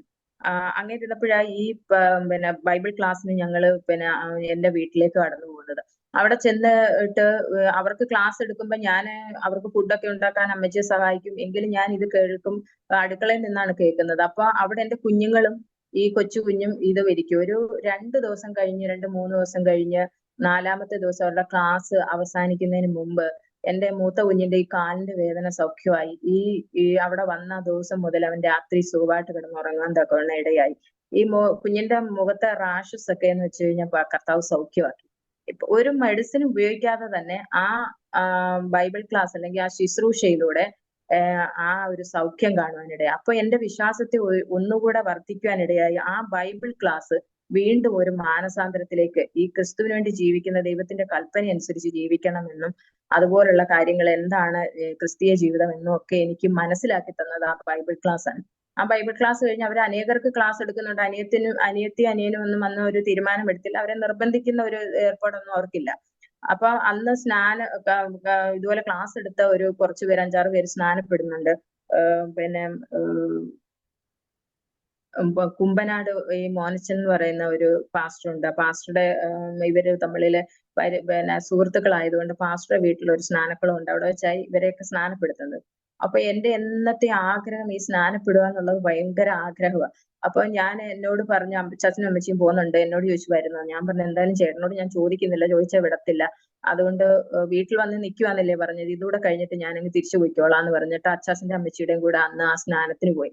അപ്പം അവിടെ ഒരു 10-250 അംഗങ്ങളുള്ളതാണ്. അവർ ആ സ്നാനക്കുളത്തിന് നിന്ന് പ്രാർത്ഥിക്കുകയും ഓരോരുത്തരായിട്ട് ഇറങ്ങി സ്നാനപ്പെടുകയും ചെയ്യുമ്പോൾ ഞാൻ അവിടെ നിന്ന് കരഞ്ഞുകൊണ്ട് നിൽക്കുക, കർത്താവേ എനിക്ക് ഈ ഭാഗ്യം എന്നാണ് തരുന്നത് എന്ന് കരഞ്ഞുകൊണ്ട് നിൽക്കുന്ന സാഹചര്യത്തിലെ ആ പാസ്റ്റർ എല്ലാരെയും സ്നാനപ്പെടുത്തിയിട്ട് എന്നോട് ചോദിച്ചു, എന്നെ ചെറുപ്രായം മുതൽ വീട്ടിൽ വിളിക്കുന്ന പെറ്റ് നെയിം മേരി എന്നാ. അപ്പൊ അവരെല്ലാം അതുകൊണ്ട് എന്നെ മേരി എന്നാ വിളിക്കുന്നത്. അപ്പൊ എന്നോട് ചോദിച്ചു മേരി ഇറങ്ങുന്നോ സ്നാനപ്പെടുന്നോ എന്ന് ചോദിച്ചു. പക്ഷേ എനിക്കില്ല, കരഞ്ഞോണ്ടിരിക്കില്ല. ഇവരെല്ലാവരുടെയും മുന്നിൽ വെച്ചിട്ട് എന്നോട് ഇങ്ങനെ ചോദിച്ചപ്പം ഞാൻ അവിടെ നിന്ന് ഉറക്കെ കരഞ്ഞു. അപ്പൊ ആ സ്നാനക്കുളത്തിൽ നിന്ന് ആ പാസ്റ്റർ പ്രാർത്ഥിച്ച്, ദൈവമേ അടുത്ത പ്രാവശ്യം ഞങ്ങൾ ഇവിടെ വരുമ്പോഴേ ഇവരെ കുടുംബമായി സ്നാനപ്പെടുത്താൻ ഒരു കൃപ ദൈവം തരണേന്ന് അങ്ങനെ പ്രാർത്ഥിച്ചു. അവര് തിരിച്ചു പോവുകയും ചെയ്ത് 2013 ഡിസംബർ ആയി കഴിഞ്ഞപ്പോഴേ പിന്നെ ചേട്ടന്റെ ഈ കഴുത്തേല് ഇവിടെ ഒരു മുഴ ഇങ്ങനെ വരുന്ന, അത് വലുതായി ഒരു ഓറഞ്ച് വലുപ്പത്തിലായി. ആദ്യം ഒന്നും പുള്ളി പറഞ്ഞില്ലായിരുന്നു ഇങ്ങനെ മുഴയുണ്ടോ എന്നുള്ളത്. അപ്പൊ ലീവിന് നാട്ടിൽ വരുമ്പോ ഹോസ്പിറ്റലിൽ കാണിക്കാം എന്നുള്ള ഒരു ധാരണയിൽ ഇരുന്ന് 2013 ഡിസംബറിലെ പിന്നെ ചേട്ടന്റെ ഒരു കൂട്ടുകാരനെ കാണാൻ ചെന്ന് കഴിഞ്ഞപ്പോഴാ പുള്ളിയെ വിളിച്ചിട്ട് എന്നോട് പറയുന്നത് ഇതുപോലെ കഴുത്തിൽ ഒരു മുഴയുണ്ട്, 2 വർഷമായി ലീവ് കിട്ടിയിട്ട് വന്നിട്ട് പിന്നെ അത് ഹോസ്പിറ്റലിൽ കാണിക്കാൻ ഇരിക്കുവാണ്. പുള്ളി ഒരുപാട് അങ്ങ് ക്ഷീണിക്കുകയൊക്കെ ചെയ്ത്, അതുകൊണ്ട് പിന്നെ നാട്ടിൽ വരാൻ പറയണേന്ന് പറഞ്ഞു. അപ്പൊ ഞാൻ ചേച്ചിയൊക്കെ എന്റെ അച്ഛനും ഒക്കെ നിർബന്ധിച്ച് പുള്ളിയോട് നാട്ടിൽ വരാൻ പറഞ്ഞു. അങ്ങനെ 2014 ജനുവരിയില് ഫസ്റ്റിലെ പുള്ളി നാട്ടിൽ വരുന്നത്. ആ നാട്ടിൽ വന്ന സമയത്ത് ഈ കുവൈറ്റിലെ പാസ്റ്ററും ആന്റിയും ഒക്കെ അന്ന് ഇതുപോലെ അവരുടെ സുവിശേഷ ക്ലാസ്സിന് വേണ്ടിയിട്ട് നാട്ടിലുണ്ട്. അപ്പൊ എന്റെ ഒരു ആഗ്രഹം എന്ന് പറയുന്നത് എങ്ങനെയെങ്കിലും ഈ പുള്ളി കുവൈറ്റിൽ അങ്ങ് പോകണം, ചേച്ചിയുടെ ചേട്ടന്റെ ഒക്കെ അടുത്ത് പോകണം. അവരുടെ പോയിട്ട് അവരുടെ ഈ ബൈബിൾ ക്ലാസ് കേട്ട് കഴിഞ്ഞാൽ പുള്ളി വിശ്വാസത്തിൽ വരും. അതുകൊണ്ട് എങ്ങനെയെങ്കിലും ഒരു ജോലി കിട്ടി കുവൈറ്റിൽ പോകണം എന്ന് ഭയങ്കര ആഗ്രഹം. എന്നും എന്റെ പ്രാർത്ഥന അങ്ങനെയായിരുന്നു. പക്ഷെ എന്റെ ജീവിതത്തിൽ നിന്ന് ഞാൻ മനസ്സിലാക്കിയ ഒരു കാര്യം എന്ന് പറയുന്നത്, നമ്മുടെ ആഗ്രഹങ്ങൾ എന്തായിരുന്നാലും അത് ദൈവഹിതമാണെങ്കിൽ ദൈവം സാധിച്ചു തരും. പക്ഷെ നമ്മളുടെ ഇഷ്ടത്തിനല്ല, ദൈവത്തിന്റെ ഇഷ്ടത്തിന്. ദൈവത്തിന് അതിനൊരു ഓരോ മനുഷ്യരെ കുറിച്ചൊക്കെ ഓരോ പദ്ധതിയുണ്ട്. ആ പദ്ധതി അനുസരിച്ചിട്ടാണ് ദൈവം ചെയ്യുന്നത്. അങ്ങനെ അവര് നാട്ടിൽ വന്ന സമയത്ത് പുള്ളിയും ഈ ജനുവരി ലാസ്റ്റോടെ ഇവര് തിരിച്ചു പോകേണ്ടതാ. 2-3 മാസത്തേക്ക് അവര് വരുന്നത്. അപ്പൊ തിരിച്ചു പോയില്ല. അപ്പൊ ഇവര് തിരിച്ചു പോകുന്നതിന് മുമ്പ് പുള്ളി നാട്ടിൽ വരണമെന്ന് ഞാൻ പ്രാർത്ഥിച്ചു. എന്തായാലും ജനുവരി ആദ്യം പുള്ളി നാട്ടിൽ വന്നപ്പം ഒരു ഓറഞ്ച് വലുപ്പത്തിൽ ഇവിടെ കഴുത്തേൽ ഒരു മുഴയുണ്ട്. നന്നായി വണ്ണമുള്ള ആളായിരുന്നു. ഏകദേശം 10-15 കിലോയോളം കുറഞ്ഞിട്ട് പിന്നെ കൈയും കാലും ഒക്കെ തേമ്പി വയറ് ഒരുപാട് വീർത്തൊക്കെ ഇരിക്കുന്ന ഒരു വല്ലാത്തൊരു അവസ്ഥയിലാണ് നാട്ടിൽ വരുന്നത്. നാട്ടിൽ വന്നു കഴിഞ്ഞിട്ട് ഇവിടെ ഗവൺമെന്റ് ഹോസ്പിറ്റലിലെ ഒരു ഡോക്ടറെ, സർജനെ കാണാൻ മാവേലിക്കരയുള്ള ഒരു ഡോക്ടറെ കാണാൻ ഞങ്ങൾ പോയി. അവിടെ ചെന്ന് കഴിഞ്ഞിട്ട് ഡോക്ടർ വയറ് സ്കാൻ ചെയ്യണം, പിന്നെ ബ്ലഡ് ടെസ്റ്റ്, അങ്ങനെ ടെസ്റ്റുകൾക്കൊക്കെ തന്നു. പക്ഷെ ഞങ്ങൾ ബയോവിഷൻ എന്ന് പറയുന്ന ഈ സ്കാനിങ് നടത്തുന്നിടത്ത് പോയി. ആ വയറ് അവര് സ്കാൻ ചെയ്തപ്പോൾ അവര് തന്നെ ഭയപ്പെട്ടു പോയി. വയറ്റിനകത്തുള്ള സകല അവയവങ്ങളെയും വലിയ വലിയ മുഴകള്, ക്യാൻസറിന്റെ മുഴകൾ ബാധിച്ചേക്കാണ്. അപ്പൊ പെട്ടെന്ന് തന്നെ ഡോക്ടറെ വിളിച്ചിട്ട് പറഞ്ഞു ഇങ്ങനെ ഒരു സീരിയസ് കണ്ടീഷനിലാണ് ആളെന്ന് പറഞ്ഞു. അന്ന് ഡോക്ടർക്ക് ഓപ്പറേഷൻ ഉള്ള ദിവസമാണെങ്കിൽ രാത്രി വൈകിട്ടാണെങ്കിലും ഞങ്ങളോട് അവിടെ ഈ റിപ്പോർട്ട് മേടിച്ചുകൊണ്ട് ചെല്ലാൻ പറഞ്ഞു. അങ്ങനെ ഞങ്ങൾ ആ റിപ്പോർട്ട് മേടിച്ചുകൊണ്ട് ചെന്ന് കഴിഞ്ഞപ്പോൾ ഡോക്ടർ പറഞ്ഞതെന്ന് വെച്ചാൽ 4th സ്റ്റേജിലെ ക്യാൻസർ ആണ്. പിന്നെ നിങ്ങൾ ഇവിടെങ്ങും ട്രീറ്റ്മെന്റ് പറ്റത്തില്ല. RCCയിൽ ഇങ്ങനെ വേറെ എങ്ങും പ്രൈവറ്റ് ഹോസ്പിറ്റലിൽ പോകരുത്, RCC തന്നെ അവിടെ റിസർച്ച് സെന്റർ ആണ്, അവിടെ തന്നെ പൊയ്ക്കോളൂ എന്ന് പറഞ്ഞ് നമുക്ക് അവിടോട്ട് റെഫറൻസ് ലെറ്റർ തന്നു. അപ്പൊ നമ്മൾ ഇങ്ങനെ ഒരു പ്രതീക്ഷ ഒന്നും നമ്മുടെ ജീവിതത്തിൽ ഇല്ലല്ലോ. എങ്കിലും എപ്പോഴും എന്റെ ഈ കരച്ചില് ദൈവസന്നിധിയിൽ കണ്ടിട്ടുണ്ട്. ഒരു ദൈവദാസനിലൂടെ ഒരു ദൂത് പറഞ്ഞ ഒരു രോഗത്തിലൂടെ പുള്ളിയെ വിശ്വാസ ജീവിതത്തിലേക്ക് കൊണ്ടുവരും എന്ന്. അപ്പൊ എന്റെ ഹൃദയത്തിൽ എന്ന് പറഞ്ഞു കഴിഞ്ഞാൽ എങ്ങനെയും പുള്ളി വന്നാൽ മതി. രോഗത്തിലൂടെ കൊണ്ടുവരിക എന്ന് പറയുമ്പോൾ ആ രോഗം സൗഖ്യമാക്കിയിട്ടല്ലേ ദൈവം കൊണ്ടുവരുന്നത്. അപ്പൊ അതൊന്നും എനിക്കൊരു വിഷയമേ അല്ല. എങ്ങനെങ്കിലും പുള്ളി വിശ്വാസത്തിൽ ഈ ക്രിസ്തുവിനെ അറിഞ്ഞ് ജീവിക്കണമെന്ന്, ഒരുമിച്ച് സ്നാനപ്പെടണമെന്ന് എന്റെ ആഗ്രഹം. അപ്പൊ ഞാൻ പറഞ്ഞു, കർത്താവേ അങ്ങനെ ഒരു സാഹചര്യം വരുവാണെങ്കിൽ അത് സഹിക്കാനുള്ള ഒരു കൃപ എനിക്ക് തരണം അന്ന്. പക്ഷെ ഇത് കേട്ടിട്ട് എനിക്കൊരു ഭയമൊന്നും തോന്നിയില്ല. കാരണം ദൈവത്തിന്റെ ഇങ്ങനെ ഒരു പിന്നെ ഈ ഒരു ദൂതുണ്ടായത് കൊണ്ട് പുള്ളി പക്ഷെ ഇത് കേട്ടിട്ട് അത് തകർന്നു പോയി. ഇപ്പൊ ഞങ്ങള് ആ പിന്നെ RCCയിലേക്ക് വീണ്ടും RCCയിലേക്ക് റെഫറൻസ് ലെറ്റർ തന്ന അവിടെ ഞങ്ങൾ RCCക്ക് പോയി. അവിടെ ചെന്നെന്ന് വെച്ച് കഴിഞ്ഞാൽ നമ്മളീ കൊണ്ടുവന്ന റിപ്പോർട്ടൊക്കെ അവർ നോക്കുമെങ്കിലും അവിടുത്തെ ഒരു പ്രൊസീജിയർ ഉണ്ട്. അവിടെ ഒരുപാട് ജനങ്ങൾ വരുന്നത് കൊണ്ട് നമ്മൾക്ക് ഒരു ടെസ്റ്റിനൊക്കെ ഉള്ള ഡേറ്റ് കിട്ടാൻ ഭയങ്കര ബുദ്ധിമുട്ട്, എത്ര സീരിയസ് കണ്ടീഷൻ ആണെന്നുണ്ടെങ്കിലും. അങ്ങനെ ഒരു ഇതായിരുന്നു അവർക്ക്. അപ്പൊ ഒരു ഏകദേശം ഒരു 10-20 ദിവസം എടുത്ത് അതിന്റെ പിന്നെ ടെസ്റ്റുകളും സ്കാനിങ്ങും CT സ്കാനും ബ്ലഡ് ടെസ്റ്റ് അങ്ങനെ എല്ലാ കാര്യങ്ങളും ചെയ്യുന്നതിന്, ബോൺമാരോ ചെയ്യാൻ, അങ്ങനെ ഓരോ കാര്യങ്ങൾ ചെയ്യുന്നതിനും ഒരുപാട്. അപ്പൊ ഒരു 10-20 ദിവസം എടുത്ത് ഈ 20 ദിവസത്തേക്ക് അകത്ത് പിന്നെ ഈ പാസ്റ്ററും ആന്റിയും കൂടെ ചേട്ടനെ കാണാൻ വരികയും, ചേട്ടന്റെ 1.5 വയസ്സായപ്പോഴേ അപ്പം മരിച്ചുപോയത്. അവർ 6 മക്കളാണ്, 3 പെണ്ണും 3 ആണും. അപ്പൊ അമ്മ ഒരുപാട് കഷ്ടപ്പെട്ട് വളർത്തിയത്. അവരിൽ ഏറ്റവും ഇളയതാ ചേട്ടനെ. അപ്പൊ അവരുടെ അപ്പനെ 1.5 വയസ്സിൽ, ഈ ചേട്ടന്റെ 1.5 വയസ്സില് ഒരു രോഗം വന്നിട്ടാ മരിച്ചുപോയത്. പുള്ളിക്ക് അന്ന് 30 വയസ്സെങ്ങാണ്ടേ ഉള്ളായിരുന്നു. ആ സമയത്ത് എന്റെ ഇളയ കുഞ്ഞിന് 1.5 വയസ്സേ ഉള്ളൂ. അപ്പൊ അവരുടെ തലമുറയായിട്ട് വന്ന് മരണത്താല് പിന്നെ മാറ്റിക്കൊണ്ട്, ഈ ലോകത്തുനിന്ന് മാറ്റിക്കൊണ്ട് പോകുന്ന ഒരു പിന്നെ അന്ധകാര ശക്തിയുണ്ട്. അപ്പൊ എന്റെ കുഞ്ഞിന് 1.5 വയസ്സായപ്പോ ചേട്ടന് ഈ ക്യാൻസർ വന്നു. അതുപോലെ പിന്നെ ഈ കരളിന് അസുഖം വന്നിട്ടാണ് പുള്ളിയുടെ അച്ഛനും മരിച്ചുപോയത്. അപ്പൊ ഒരു അപ്പനില്ലാതെ വളർന്നിരുന്നത് കൊണ്ട് ആ ഒരു എപ്പോഴും ഉണ്ട്. പക്ഷെ ഈ പാസ്റ്റർക്ക് ഒരു 10-75 വയസ്സോളം അന്നുണ്ട്, ഈ കുവൈറ്റിൽ നിന്ന് വന്ന പാസ്റ്റർ. അപ്പൊ ആ പാസ്റ്റർ വന്നപ്പോ ചേട്ടനെ ഓടി വന്ന് കെട്ടിപ്പിടിച്ചു, മോനേന്നും പറഞ്ഞിട്ട് കെട്ടിപ്പിടിച്ചു. അത് പുള്ളിക്ക് പുള്ളിയുടെ ജീവിതത്തിലെ ഒരപ്പന്റെ സ്നേഹം, ആ പാസ്റ്ററിലൂടെ ദൈവസ്നേഹമാണ് പുള്ളിക്ക്, അത് ഞങ്ങൾക്ക് മനസ്സിലായി. അപ്പൊ അത് പുള്ളിയെ ടച്ച് ചെയ്ത്. അല്ലെങ്കിൽ ഈ വീട്ടിലൊരു ദൈവദാസന്മാർ വരാനോ പ്രാർത്ഥിക്കാനോ ഒന്നും പുള്ളിക്ക് ഇഷ്ടമല്ല, അങ്ങനെ വരുത്തുമില്ല, സമ്മതിക്കത്തില്ല. ആരെങ്കിലും പ്രാർത്ഥിക്കട്ടെ, വന്നാൽ തന്നെ പ്രാർത്ഥിക്കട്ടെ എന്ന് ചോദിച്ചാൽ പറയും വേണ്ടാന്ന് പറയും. അങ്ങനെ ഇരിക്കുന്ന ഒരാള് ആ 4 ദിവസം ആ ക്ലാസ് കേൾക്കാൻ ദൈവം ഇരുന്ന്. ഞങ്ങൾക്ക് സത്യം പറഞ്ഞാൽ എനിക്കും ഭയം ആ പുള്ളിയുടെ അടുത്ത് ഈ കർത്താവിനെ കുറിച്ച് പറയാൻ, ഈ ഒരു ക്രിട്ടിക്കൽ സ്റ്റേജിലും പുള്ളിയോട് പറയാൻ എനിക്ക് ഭയമായിരുന്നു. എന്നാല് ദൈവം തന്റെ പദ്ധതികളെ ഒരുക്കി ആ ക്ലാസ് ഒരുക്കി 4 ദിവസത്തെ ക്ലാസ് പുള്ളി കേൾക്കാൻ തക്കവണ്ണം ഇടയായി. ഈ 4 ദിവസത്തെ ക്ലാസ് കേട്ടപ്പം എന്റെ ഒരു ചിന്താഗതി എന്ന് പറയുന്നത്, എന്റെ ആഗ്രഹം ഈ ക്ലാസ്, ആ പാസ്റ്റർ അപ്പച്ചന്റെ ക്ലാസ് കേൾക്കണം, കേട്ടാൽ പുള്ളി വിശ്വാസത്തിൽ വരും എന്ന് ഉള്ള എന്റെ ഒരു പ്രതീക്ഷ അങ്ങനെയായിരുന്നു. പക്ഷേ പുള്ളി ക്ലാസ് കഴിഞ്ഞപ്പം എന്താണ് തീരുമാനം എന്ന് ചോദിച്ചപ്പോൾ പറഞ്ഞു ആലോചിക്കട്ടെ, അല്ലെങ്കിൽ ഞാൻ രക്ഷിക്കപ്പെട്ട് സ്നാനപ്പെട്ട് ദൈവത്തിന് വേണ്ടി ജീവിക്കുന്നൊന്നും പറഞ്ഞില്ല, ഞാൻ ആലോചിക്കട്ടെ എന്ന് പറഞ്ഞു. പക്ഷെ നമ്മൾ വിചാരിച്ചതിന്റെ ഓപ്പോസിറ്റ് ആണ് സംഭവിച്ചത്. അപ്പൊ എനിക്ക് ഭയങ്കര വിഷമം വന്നു. ആ രാത്രി മൊത്തം ഞാൻ കരഞ്ഞു. ദൈവസന്നിധി, കർത്താവെ, ഞാൻ നിന്നെ മാത്രമേ ആഗ്രഹിച്ചുള്ളൂ. നിനക്ക് വേണ്ടി ഈ ഭൂമിയിൽ ജീവിക്കണം, അവസാനത്തോളം ജീവിക്കണമെന്ന് ആഗ്രഹിച്ചു. എന്നിട്ട് പുള്ളി ഒരു തീരുമാനം എടുത്തില്ലല്ലോ എന്ന് പറഞ്ഞ് രാത്രി കരഞ്ഞാ കിടന്നത്. രാത്രി മുഴുവൻ കരഞ്ഞു. അപ്പോഴേ ആ രാത്രികാലം പലപ്പോഴും വചനത്തിലൂടെ ദർശനത്തിലൂടെയാണ് ദൈവം ഞങ്ങളോട് ഇടപെട്ടിരുന്നത്. ആ രാത്രികാലം പുള്ളിക്ക് ഒരു ദർശനം കൊടുത്ത് ഒരു വലിയ ഫലങ്ങള് പൊഴിയുന്ന, അല്ലെങ്കിൽ നല്ല ഫലങ്ങളുള്ള വലിയൊരു വൃക്ഷം ഇങ്ങനെ നിൽക്കുന്നതായിട്ട് കാണിച്ചു.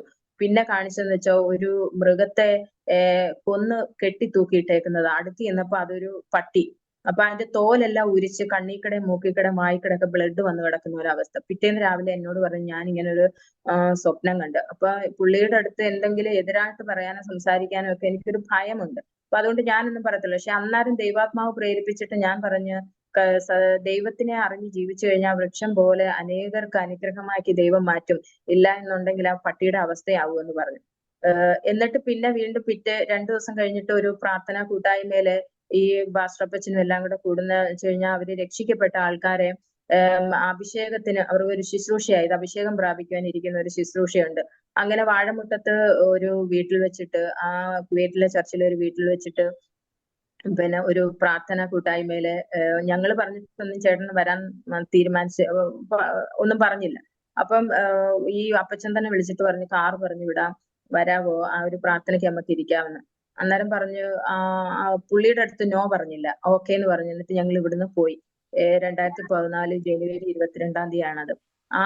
ആ പ്രാർത്ഥനാ കൂട്ടായ്മയിൽ വെച്ചിട്ട് രക്ഷ ഏറ്റു പറയുകയും അതുപോലെ തന്നെ അന്യഭാഷ അടയാളത്തോടെ അഭിഷേകം പ്രാപിക്കുക. ആദ്യം ചേട്ടൻ അഭിഷേകം പ്രാപിച്ചു. അത് കഴിഞ്ഞതിന് ശേഷം ഞാനും അഭിഷേകം പ്രാപിച്ചു. അതിനുശേഷം പിറ്റേ ദിവസം 24-ാം തീയതി, ഒരു ദിവസം കഴിഞ്ഞിട്ട് 24-ാം തീയതിയാണ് ഞങ്ങൾക്ക് ഈ ചെക്കപ്പ് ചെയ്തതിന്റെ മുഴുവൻ റിപ്പോർട്ടും കിട്ടുന്നത്. ആ റിപ്പോർട്ടുമായിട്ട് പിന്നെ ഞങ്ങൾ 23-ാം തീയതി ഡോക്ടറെ കാണാൻ പോയി. 23-ാം തീയതി ഡോക്ടറെ കാണാൻ പോയി കഴിഞ്ഞപ്പോൾ അവര് പറഞ്ഞ് ക്യാൻസറിന്റെ 4th സ്റ്റേജ് ആണ്. ട്രീറ്റ്മെന്റ് ചെയ്യാൻ പറ്റാത്ത ഒരു സ്റ്റേജ് ആണ്. കാരണം വലിയ വലിയ മുഴകൾ വയറ്റിലിരിക്കുന്നത് കൊണ്ട് കീമോ ഭയങ്കര ഹെവി ഡോസ് മരുന്ന് ചെയ്യുമ്പോഴേ ഈ മുഴകൾ പൊട്ടാൻ ആള് മരിക്കും. അതുകൊണ്ട് നിങ്ങൾക്ക് എന്താണ് ട്രീറ്റ്മെന്റ് ചെയ്യണമെന്നുണ്ടെങ്കിൽ ചെയ്യാം, പക്ഷെ സകല റിസ്ക് നിങ്ങൾ എടുത്തോണം, എന്തെങ്കിലും ആൾക്ക് പറ്റിയാല് അവര് ഉത്തരവാദിത്തമില്ല എന്നിങ്ങനെ പറയാം. അങ്ങനെ ഒരു റിപ്പോർട്ട് അവർ പറഞ്ഞത്. അപ്പൊ ദൈവത്തിൽ ആശ്രയിച്ച് ദൈവത്തിന്റെ ആലോചന ചോദിച്ചിട്ട് ഞങ്ങൾ ഫസ്റ്റ് കീമോ 2014 ജനുവരി 24-ാം തീയതി ഫസ്റ്റ് കീമോയ്ക്ക് വേണ്ടിയിട്ട് പോയി. അത് ഭയങ്കര റിസ്കി ആയിരുന്നു. രാവിലെ 7 മണിക്ക് തുടങ്ങിയത് രാത്രി 8:30 വരെ എടുത്ത് അത് കംപ്ലീറ്റ് ചെയ്യാൻ. അത് കുറച്ച് ചെയ്യും, പിന്നെയും ചേട്ടന് ഭയങ്കര അസ്വസ്ഥതകൾ ഉണ്ടാവും, നിർത്തിവെക്കും. അങ്ങനെ അത് ഒരു വല്ലച്ചാവിലാണ് അതൊന്ന് കംപ്ലീറ്റ് ചെയ്തത്. പക്ഷെ അങ്ങോട്ട് നടന്നു കയറി പോയിരുന്ന മനുഷ്യനെ ഇങ്ങോട്ട് അവരവിടെ എത്രയും ക്രിട്ടിക്കൽ സ്റ്റേജിലായിരുന്നു. ആ കീമോ ചെയ്ത് കഴിഞ്ഞപ്പോൾ ഈ വയറ് വീർത്ത് വീർത്ത് വീർത്ത് വീർത്ത് വരുന്ന ഒരു അവസ്ഥയാണ്. അത്രയും ക്രിട്ടിക്കൽ സ്റ്റേജിലും അവരവിടെ അഡ്മിറ്റ് ചെയ്തതൊന്നുമില്ല. ഞങ്ങളോട് അയാളെ വീട്ടിൽ പറഞ്ഞു വിട്ടു. അവർക്കറിയാം ആ രാത്രി ഒരു പക്ഷെ ശേഷിക്കില്ല എന്ന് അവർക്ക് മനസ്സിലായത് കൊണ്ടായിരുന്നിരിക്കും ഒരു പക്ഷെ അവിടെ അഡ്മിറ്റ് ചെയ്യാതെ ഞങ്ങളെ ഇനി പറഞ്ഞു വിട്ടു. ഈ വഴിയില് വരുന്ന സമയത്ത് എന്തെങ്കിലും പെട്ടെന്നൊരു ഇത് വന്നു കഴിഞ്ഞാൽ അടുത്ത ഹോസ്പിറ്റലിൽ കയറിക്കോളാനും പറഞ്ഞു ഞങ്ങളെ ഇനി പറഞ്ഞു വിട്ടു. അതുവരെ എന്ന് വെച്ച് കഴിഞ്ഞാൽ ഒരു ഭയങ്കര ഒരു ഇതില് ഞാൻ പോയിക്കൊണ്ടിരുന്നെങ്കിലും തിരുവനന്തപുരത്തു നിന്ന് ഇങ്ങോട്ടുള്ള യാത്ര എന്നെ ആ പുള്ളിയുടെ അവസ്ഥ കണ്ടിട്ട് എന്നെ തകർത്ത് കളഞ്ഞു. അതുവരെയും ഒരു നമ്മുടെ ഒരു പ്രതിസന്ധി വരുമ്പോഴാണ് നമ്മളുടെ വിശ്വാസം എത്രത്തോളം ഉണ്ട് എന്നുള്ളത് നമുക്ക് മനസ്സിലാക്കാൻ കഴിയുന്നത്. അപ്പൊ ഇങ്ങോട്ട് വന്ന സമയത്ത് ഈ പുള്ളിയുടെ എന്റെ മടിയിൽ കിടക്കുകയാണ്. പുള്ളിയുടെ വയർ ഇങ്ങനെ അനുദിനം വീർത്തു വരുന്ന ഭയങ്കര അസ്വസ്ഥതകളും കാര്യങ്ങളും. എന്നാൽ ഹോസ്പിറ്റലിൽ എവിടെയെങ്കിലും കയറാന്ന് പറഞ്ഞപ്പോൾ പുള്ളി നമുക്ക് വീട്ടിൽ പോകാന്ന് പറഞ്ഞു. അപ്പൊ ഇങ്ങോട്ട് വന്ന സമയത്ത് പുള്ളി കാണാതെ ഞാൻ ഇങ്ങനെ കരഞ്ഞുകൊണ്ടിരിക്കുക. അതുവരെ എനിക്കൊരു കരച്ചിലോ അങ്ങനെ ഒന്നുമില്ല. പക്ഷെ അന്നേരം എന്റെ ഹൃദയം തകർന്നു പോയി. ഞാൻ കർത്താവിനോട് ചോദിച്ചു, കർത്താവെ, എന്തുകൊണ്ടാണ് പിന്നെ ഇങ്ങനെ ഒരു അവസ്ഥ? ഞാൻ കർത്താവിനെ മാത്രമേ ആഗ്രഹിച്ചുള്ളൂ. ഞാൻ ഇനിയും എന്ത് വന്നാലും പുള്ളി വിശ്വാസത്തിൽ വന്നാൽ മതി എന്ന് പറഞ്ഞിരുന്ന എന്റെ ആ ഒരു പറച്ചിൽ കൊണ്ടാണോ ഇങ്ങനെ വന്നത്? ഇത് എനിക്ക് സഹിക്കാൻ കഴിയില്ല. ഇങ്ങനെ കരഞ്ഞു കരഞ്ഞ് ഒരു മയക്കത്തിലേക്ക് പോയ സമയത്ത് ഒരു ആളുടെ സൗണ്ട് ഇങ്ങനെ എനിക്ക് കേൾക്കുകയാണ്. പിന്നെ എന്റെ ഇതിലെ ലാസർ മരിച്ചതിനെ കുറിച്ചിട്ടാണ് അവിടെ പറയുന്നത്. ലാസർ ദീനമായി കിടന്നപ്പോഴേ കർത്താവ് അറിഞ്ഞതാണ്. പക്ഷെ കർത്താവ് അന്നൊന്നും ആ ലാസറിന്റെ ഭവനത്തിലേക്ക് കടന്നു വന്നില്ല. മരിച്ച് 4 ദിവസം കഴിഞ്ഞതിന് ശേഷമാണ് കർത്താവ് ലാസറിന്റെ ഭവനത്തിൽ കടന്നു വന്നത്. കടന്നു വന്നു കഴിഞ്ഞപ്പോ മാർത്ത ചോദിച്ചു, കർത്താവേ നീ ഇവിടെ ഉണ്ടായിരുന്നു എന്നുണ്ടെങ്കിൽ ഇങ്ങനെ എന്റെ സഹോദരന് സംഭവിക്കുകയില്ലായിരുന്നു എന്ന്. അപ്പൊ കർത്താവ്, യഹൂദന്മാര് കരഞ്ഞു, മാർത്ത കരഞ്ഞു, മറിയ കരഞ്ഞു, എല്ലാവരും കരഞ്ഞു. കർത്താവ് അന്നേരം അവരുടെ കൂടെ കരഞ്ഞു ഒരു കർത്താവ്. അപ്പൊ ഞാൻ വിശ്വസിക്കുന്നത് എന്റെ കണ്ണുനീര് കണ്ട് എന്റെ കൂടെ കരഞ്ഞ ഒരു കർത്താവ് എനിക്കുണ്ടോ എന്ന്. അപ്പൊ ചോദിച്ചു, എന്തുകൊണ്ടാണ് ഈ പിന്നെ കർത്താവ് വന്ന കല്ലറയ്ക്കൽ പോയി ലാസറേന്ന് വിളിച്ചപ്പോ ലാസർ എഴുന്നേറ്റ് വന്നു. അപ്പൊ എന്തുകൊണ്ടാണ് എന്ന് എന്നോട് ഇങ്ങനെ ചോദിച്ചു. അപ്പൊ അവിടെ ആ ദേശത്ത് ആ കുടുംബത്തിലെ ഒരു വലിയ അത്ഭുതം ചെയ്യുവാന്, ദൈവത്തിന്റെ നാമം മഹിമപ്പെടുവാൻ തക്കവണ്ണമാണ് കർത്താവ് അത്രയും ദിവസം താമസിച്ചത്. അപ്പൊ മരിച്ചവനെ ഉയർത്തെഴുന്നേൽപ്പ. അപ്പൊ ഞാൻ അങ്ങ് ഉണരുകയും ചെയ്തു. ഞാൻ വിചാരിച്ചത് എന്താണ് എന്നോട് ഇങ്ങനെ സംസാരിക്കുന്നത്, എനിക്ക് മനസ്സിലാവുന്നില്ല എന്തുവാണെന്ന്. എന്റെ മെന്റൽ പ്രഷറും എന്റെ യാത്രയുടെ ക്ഷീണവും ഒക്കെ കൊണ്ട് പിന്നെ എന്താണെന്ന് എനിക്ക് ചിന്തിക്കാനൊന്നും പറ്റുന്നില്ല. പക്ഷെ അന്ന് രാത്രികാലം ദൈവം ആരാണെന്നു എന്നുള്ളത് മനസ്സിലാക്കി എനിക്ക് തന്നു. ഞങ്ങൾ വീട്ടിൽ വന്നു. ഞങ്ങൾ ഒരു 5-6 പേരുടെ പിടിച്ചാണ് ചേട്ടനെ ഇവിടെ കിടത്തിയത്. ഈ റൂം, ഞാനിപ്പോ ഇരിക്കുന്ന റൂമില് ഈ കട്ടിലെ കിടത്തി. പിന്നെ ഒരു 10-10:30-11 മണിയായി ഞങ്ങൾ ഇനി വന്നു കഴിഞ്ഞപ്പം. ഞങ്ങള് ഭക്ഷണം അങ്ങനത്തെ ഒരു സാഹചര്യമല്ല. ഞങ്ങൾക്കെല്ലാം മനസ്സിലായി, ചേട്ടനും മനസ്സിലായി ആ രാത്രി പുള്ളി ശേഷിക്കില്ല എന്ന്. നമ്മുടെ പ്രതീക്ഷയും എല്ലാം തകർന്നു പോയ സാഹചര്യത്തില് ആ രാത്രികാലം ഞങ്ങൾ ഇവിടെ കിടന്നു. അപ്പൊ നമ്മുടെ അത്രയും മെന്റൽ പ്രഷറും ഒക്കെ കൊണ്ട് അത്രയും ദിവസം രാത്രിയിലൊന്നും ഉറക്കമില്ലാതെ കിടന്ന് അന്ന് ഞാൻ അങ്ങ് ഉറങ്ങിപ്പോയി. പിന്നീട് ഞാൻ ഉണരുന്നത് ഒരു 2 മണി 3 മണി ആയ സമയത്ത് പുള്ളി എന്നെ തട്ടി വിളിക്കുമ്പോഴാണ് ഞാൻ ഉണരുന്നത്. അപ്പൊ ഞാൻ നോക്കുമ്പോൾ പുള്ളി എഴുന്നേറ്റ് നിൽക്കുന്നു. അന്നേരം ഞാൻ ഓർത്തിനി ഞാൻ വല്ല സ്വപ്നവും കാണുമായിരിക്കും. അപ്പൊ എന്നോട് പറഞ്ഞു, നീ എന്റെ മുഖത്തേക്ക് നോക്കിക്കേ, ഇവിടെ ഇരുന്ന മുഴ കാണാനില്ല, ദൈവം സൗഖ്യമാക്കിയെന്ന്. അപ്പൊ ഞാൻ ഓർത്തു, പിന്നെ ഞാൻ ഇനിയും ദർശനം വല്ലതും കാണുന്നതായിരിക്കുമെന്ന്. അപ്പൊ വീണ്ടും പുള്ളി എന്റെ കയ്യെ തട്ടി വിളിച്ചിട്ട് പറഞ്ഞു, പുള്ളി പുതച്ചിരുന്ന ബെഡ്ഷീറ്റ് എന്റെ കയ്യിൽ എടുത്തു തന്നു. അപ്പൊ ഇപ്പോഴേ വെള്ളത്തിലിട്ട് നനച്ച് പിഴിഞ്ഞെടുത്ത പോലെ നനവുള്ള. അപ്പൊ ഞാൻ വിചാരിച്ചു യൂറിൻ പുള്ളി യൂറിൻ പോയത് കൊണ്ടായിരിക്കുമെന്ന് പറഞ്ഞു. അപ്പൊ കിടന്ന തലയണ തൊട്ട് കാല് വരെ എന്റെ കൈ പിടിച്ച് അവിടെ എല്ലാം നനഞ്ഞു കിടക്കും. ഞാൻ ഇതെന്താ പറ്റിയെന്ന് അപ്പോഴാണ് എനിക്ക് ഉറക്കത്തിൽ നിന്നൊരു ബോധം വന്നു. ഞാൻ ഇതെന്താ പറ്റിയെന്ന് ചോദിച്ചപ്പം പറഞ്ഞു, ദൈവം എനിക്ക് സൗഖ്യം തന്നാ, നീ എന്റെ വയറ് നോക്കുന്നു. അനുനിമിഷം വയറ് വീർത്തുകൊണ്ടിരുന്ന വയറ് നോർമൽ സ്റ്റേജിലേക്ക് എത്തി. ഈ മുഴയും കാണാനില്ല. ഞാൻ ഇങ്ങനെ ഇരിക്കുമ്പോഴേ എന്നോട് ചേട്ടൻ പറഞ്ഞു, പുള്ളി കിടന്ന് ഉറങ്ങുമ്പോഴേ ഒരു ദർശനം കണ്ട് ഒരു വെള്ളച്ചാട്ടത്തിന്റെ അവിടെ നിൽക്കുന്നു. കുറെ വെള്ളം പുള്ളിയുടെ തലവഴിയെ വീണതായിട്ട് പുള്ളി ദർശനം കണ്ട്. ഈ ഓട്ടോമാറ്റിക് പുള്ളി ഉണർന്നു നോക്കിയപ്പോഴേ പുതച്ചിരുന്ന ബെഡ്ഷീറ്റും കാല് തൊട്ട് തല വരെ നനഞ്ഞു കിടക്കുന്നതായിട്ട് കണ്ടു. അപ്പൊ പുള്ളി പെട്ടെന്ന് എന്തോ പുള്ളിയുടെ ശരീരത്തിൽ നിന്ന് വിട്ടുപോയതെന്ന് പോലെ തോന്നി. ബെഡ്ഷീറ്റ് എടുത്ത് കളഞ്ഞിട്ട് എഴുന്നേറ്റ് വന്ന് ലൈറ്റ് ഇട്ടിട്ട് ഈ അലമാരിയിൽ പോയിട്ട് കണ്ണാടിയിൽ കൂടെ നോക്കിയപ്പോ ഇവിടെ ഒരു ഓറഞ്ച് വലുപ്പത്തിൽ ഇരുന്ന മുഴയില്ല. ആ വയറ്, ഇത്രയും വീർത്തിരുന്ന വയറ് ഒട്ടി നോർമൽ സ്റ്റേജിലേക്ക് എത്തി. ഞാൻ പറയുവാണെന്നുണ്ടെങ്കിൽ ദൈവജനമേ, എന്നെ കേട്ടോണ്ടിരിക്കുന്ന ദൈവജനമേ, അന്ന് ആ രാത്രികാലം 4th സ്റ്റേജിലെ ക്യാൻസർ ദൈവ സൗഖ്യമാക്കി. ഇന്ന് ഏകദേശം 13 വർഷത്തോളം ഇന്ന് കണ്ട മിസ്രൈമിനെ ഇനി ഒരു നാളും കാണുകയില്ല എന്ന് കർത്താവ് വാഗ്ദത്തം ചെയ്ത ദൈവം ഇനി വിശ്വസ്തനായിട്ട് നിൽക്കുന്നു. എന്നെ കേൾക്കുന്ന എനിക്ക് ദൈവജനത്തോട്, തന്റെ ജനത്തോട് പറയാനുള്ളത്, നിങ്ങളുടെ മുൻപിൽ രോഗമാകട്ടെ, പ്രയാസമാകട്ടെ, എന്ത് പ്രശ്നങ്ങളായിക്കോട്ടെ, ക്യാൻസർ ആകട്ടെ, പിന്നെ സൗഖ്യമാകാത്ത വ്രണമാകട്ടെ, എന്തായിരുന്നാലും നമ്മൾ എന്താ നോക്കുന്നത്? അതിനെയാ നോക്കുന്നത്. അതിനെ നോക്കാതെ നമ്മൾ ക്രിസ്തുവിന്റെ മുഖത്തേക്ക്, ജീവിക്കുന്ന ദൈവത്തിന്റെ മുഖത്തേക്ക് നോക്കിയാലുണ്ടല്ലോ, നമ്മുടെ ആ പ്രശ്നത്തിന് ദൈവം പരിഹാരം കണ്ടിരിക്കും. നമ്മുടെ ബലഹീനതയാണ് ചിലപ്പോഴും നമുക്ക് ഒരു പ്രതിസന്ധി വരുമ്പോഴേ നമുക്ക് ദൈവസന്നിധിയിൽ നിലനിന്ന് പോകാനെ കൊണ്ട്, അല്ലെങ്കിൽ അതിനെ ജയിക്കാനെ കൊണ്ട്. നമ്മുടെ ഉള്ളിൽ ഭയം ഇടുന്നതും നമുക്ക് നിരാശ ഇടുന്നതും ആരാണ്? ദുഷ്ടനാണ്. ആ നിരാശയും ഭയവും നമ്മുടെ ഉള്ളിൽ വരുമ്പോൾ നമുക്ക് ദൈവത്തെ കാണാൻ പറ്റില്ല. അത് ഇട്ട് നമ്മുടെ ആ ഒരു പ്രശ്നത്തിന് നമ്മളെ കൂടുതൽ പ്രശ്നത്തിലേക്ക് കൊണ്ടുപോകാൻ ദുഷ്ടൻ ശ്രമിക്കുമ്പോഴേ, പക്ഷെ അവിടെ ഇറങ്ങി വരുന്ന ഒരു ദൈവമുണ്ട്. ആ പ്രതിസന്ധിക്ക് നടുവിൽ ഇറങ്ങി വരുന്ന ദൈവം. ആ ക്യാൻസർ എന്ന് പറയുന്ന 4th സ്റ്റേജിലെ ക്യാൻസറിന്റെ നടുവിലെ ആ സൗഖ്യത്തിന്റെ കൃപ ഇറങ്ങി വന്ന ഈ റൂമിലിരുന്നാണ് ഞാൻ നിങ്ങളോട് സാക്ഷ്യം പറയുന്നത്. ഈ ത്തോളം ആരോഗ്യത്തോടെ ദൈവം നിർത്തി. പിന്നെ ഞങ്ങളുടെ ഒരു ഇതിന് ഞങ്ങൾ താമസിക്കുന്നതിന് ചുറ്റുപാടും ചേട്ടന്റെ ബന്ധുക്കളും എന്റെ അമ്മയുടെ കുടുംബവും ഒക്കെ ഇതിനടുത്താണ്.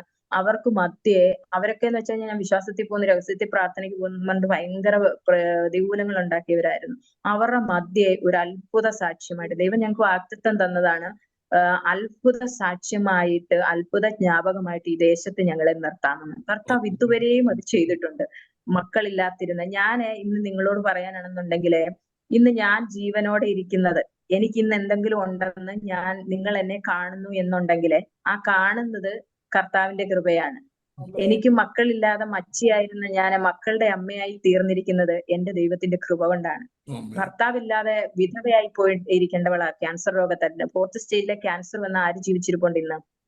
ചേട്ടന്റെ രോഗം എന്ന് പറയുന്നത് നിങ്ങൾക്കൊക്കെ അറിയാം, ഒരു സിനിമാ നടൻ ഉണ്ടായിരുന്ന ഇന്നസെന്റ് എന്ന് പറയുന്ന ആ ഇന്നസെന്റിന് വന്ന രോഗമാ ചേട്ടന് വന്നിട്ട്. എത്രയോ തവണ ആ മനുഷ്യന് ക്യാൻസർ വീണ്ടും വന്നു.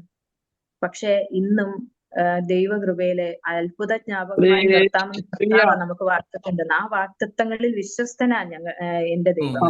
അത് കഴിഞ്ഞിട്ട് ഇന്ന് ഞങ്ങൾ താമസിക്കുന്ന ഈ വീടും സ്ഥലവും എല്ലാം കൂടെ കടം കയറി നശിച്ചു പോകണ്ടായിരുന്നു. ഇപ്പം സാമ്പത്തികമായിട്ട് നോക്കുവാണെങ്കിൽ ഒന്നുമില്ലാതെ ഒരു ബിഗ് സീറോ ആയിരിക്കുന്ന ഞങ്ങളെ ഇന്ന് എന്തെങ്കിലും ഉണ്ടോ എന്നുണ്ടെങ്കിൽ അതെല്ലാം എന്റെ കർത്താവ് തന്നെ. ഇപ്പൊ ഞങ്ങൾക്ക് ഇന്നുള്ള സകല കർത്താവ് തന്നാണ്. ഞങ്ങളുടെ ആരോഗ്യമാകട്ടെ, ഞങ്ങളുടെ ആത്മീയ ജീവിതമാകട്ടെ, ഞങ്ങളുടെ മക്കളാകട്ടെ, സമ്പത്താകട്ടെ, സകലതും തന്നിരിക്കുകയാണ്. ആ ദൈവത്തിന് വേണ്ടിയിട്ട് ദൈവം ചെയ്ത ഉപകാരങ്ങളെ ഒരു ദിവസമോ 1000 ദിവസം എടുത്താൽ പറഞ്ഞാൽ തീരാത്തതുപോലെയുള്ള കാര്യങ്ങൾ ദൈവം ഞങ്ങളുടെ ജീവിതത്തിൽ ചെയ്തിട്ടുണ്ട്. എന്റെ ആഗ്രഹം ഞാൻ പറഞ്ഞില്ലേ, കുവൈറ്റിൽ പോകണം, ആ സഭയോട് കൂടെ ഒരുമിച്ച് ആരാധിക്കണം എന്നൊക്കെ. അപ്പം മസ്കറ്റ് ജോലി ചെയ്യുമായിരുന്നെന്നുണ്ടെങ്കിലും ഒരുപാട് സാമ്പത്തികമായ നന്മ അതിലുണ്ടായിരുന്നെങ്കിലും ആ മസ്കറ്റിലോട്ട് തിരിച്ചു പോകാൻ ഞാൻ ആഗ്രഹിച്ചില്ല. പുള്ളി പോകണമെന്ന് ആഗ്രഹിച്ചില്ല. കാരണം വിശ്വാസ ജീവിതത്തിൽ ഇങ്ങോട്ട് വന്നിട്ട് വെറുതെ ഒരു പെന്തക്കോസുകാരനായിട്ട് ജീവിക്കുന്നതിലല്ല, കർത്താവിന് വേണ്ടി പ്രയോജനപ്പെടുന്നവനായിട്ട് പെടുന്നവരായിട്ട് ജീവിക്കണം. അനേകരോട് സാക്ഷ്യം പറയണം. എനിക്ക് ഭയങ്കര ആഗ്രഹമായിരുന്നു. ഈ ലോകം മുഴുവനും എന്റെ ദൈവത്തെ കുറിച്ച് പറയണമെന്ന് എനിക്കൊരു ആഗ്രഹമായിരുന്നു. എന്നും എന്റെ ആഗ്രഹവും പ്രാർത്ഥനയായിരുന്നു. അങ്ങനെ ഇരുന്ന സാഹചര്യത്തില് കഴിഞ്ഞ 2 ആഴ്ചക്ക് മുൻപേ ഒരു ഓൺലൈൻ ഇതില് എനിക്ക് പിന്നെ സാക്ഷ്യം പറയാം, ലോകമെങ്ങും ആൾക്കാർ കാണുന്ന ഒരു പ്ലാറ്റ്ഫോമില് എന്റെ സാക്ഷ്യം പറയാൻ ദൈവം അവസരം തന്നെ. നമ്മൾ ആഗ്രഹിക്കുന്ന മനസ്സുകളെ തൃപ്തിപ്പെടുത്താൻ. ഞാൻ അല്ലെങ്കിൽ ഈ ഒരു ഭവനത്തിലിരുന്ന് ഞാൻ ചർച്ചിൽ പോകും, ആരാധനയ്ക്ക് പോകും, അവിടുത്തെ കാര്യങ്ങൾ കൂടും, അല്ലാതെ വേറെ കാര്യങ്ങൾക്കൊന്നും പോകുന്നില്ല. പക്ഷെ എന്റെ ഈ സാക്ഷ്യം അനേകർ കേൾക്കണമെന്ന് ആഗ്രഹിച്ച് ഇന്ന് എനിക്ക് ഇവിടെ നിങ്ങളുടെ മുൻപിലും പറയാൻ തന്നത് ആ ദൈവത്തിന്റെ കൃപ കൊണ്ടാണ്. അങ്ങനെ ഒരു പ്ലാറ്റ്ഫോമിൽ എനിക്ക് എന്റെ മുഴുവൻ സാക്ഷ്യം അതിനകത്തുണ്ട്.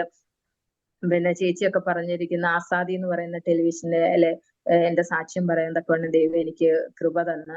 ദൈവം എങ്ങനെയാണ് ഞങ്ങളെ ഉപയോഗിക്കണമെന്ന് ആഗ്രഹിക്കുന്നത് ഞങ്ങളുടെ ഇഷ്ടത്തിനല്ല. എന്റെ ആ ഒരു ജീവിതം കൊണ്ട് ഞാൻ പഠിച്ചത് നമുക്ക് പല ആഗ്രഹങ്ങളും ഇഷ്ടങ്ങളും കാണും.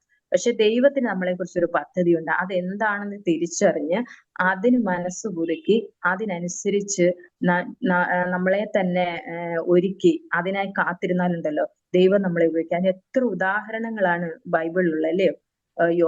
യോസേഫിനെ പിന്നെ സഹോദരന്മാരും ഒക്കെ അവനോട് അസൂയയും ഇതും തോന്നിയിട്ട് ഒരു ദർശനമാണ് ആ യോസേഫിനെ തന്റെ സഹോദരന്മാരോട് അയറ്റിക്കളഞ്ഞത്. പക്ഷെ ദൈവം തന്റെ പ്രവൃത്തിക്കായി തെരഞ്ഞെടുത്തതായിരുന്നത് കൊണ്ട് പിന്നെ അവിടെ മരണത്തിന്റെ അവസ്ഥ വന്ന് ആ പൊട്ടക്കിണറ്റിൽ വീഴേണ്ട അവസ്ഥ വന്നു. പോത്തീഫറുടെ ഭവനത്തിൽ പോയിട്ട് നിന്ന അനുഭവിക്കേണ്ടി വന്നു. പിന്നെ ജയിലിൽ പോവേണ്ടി വന്നു.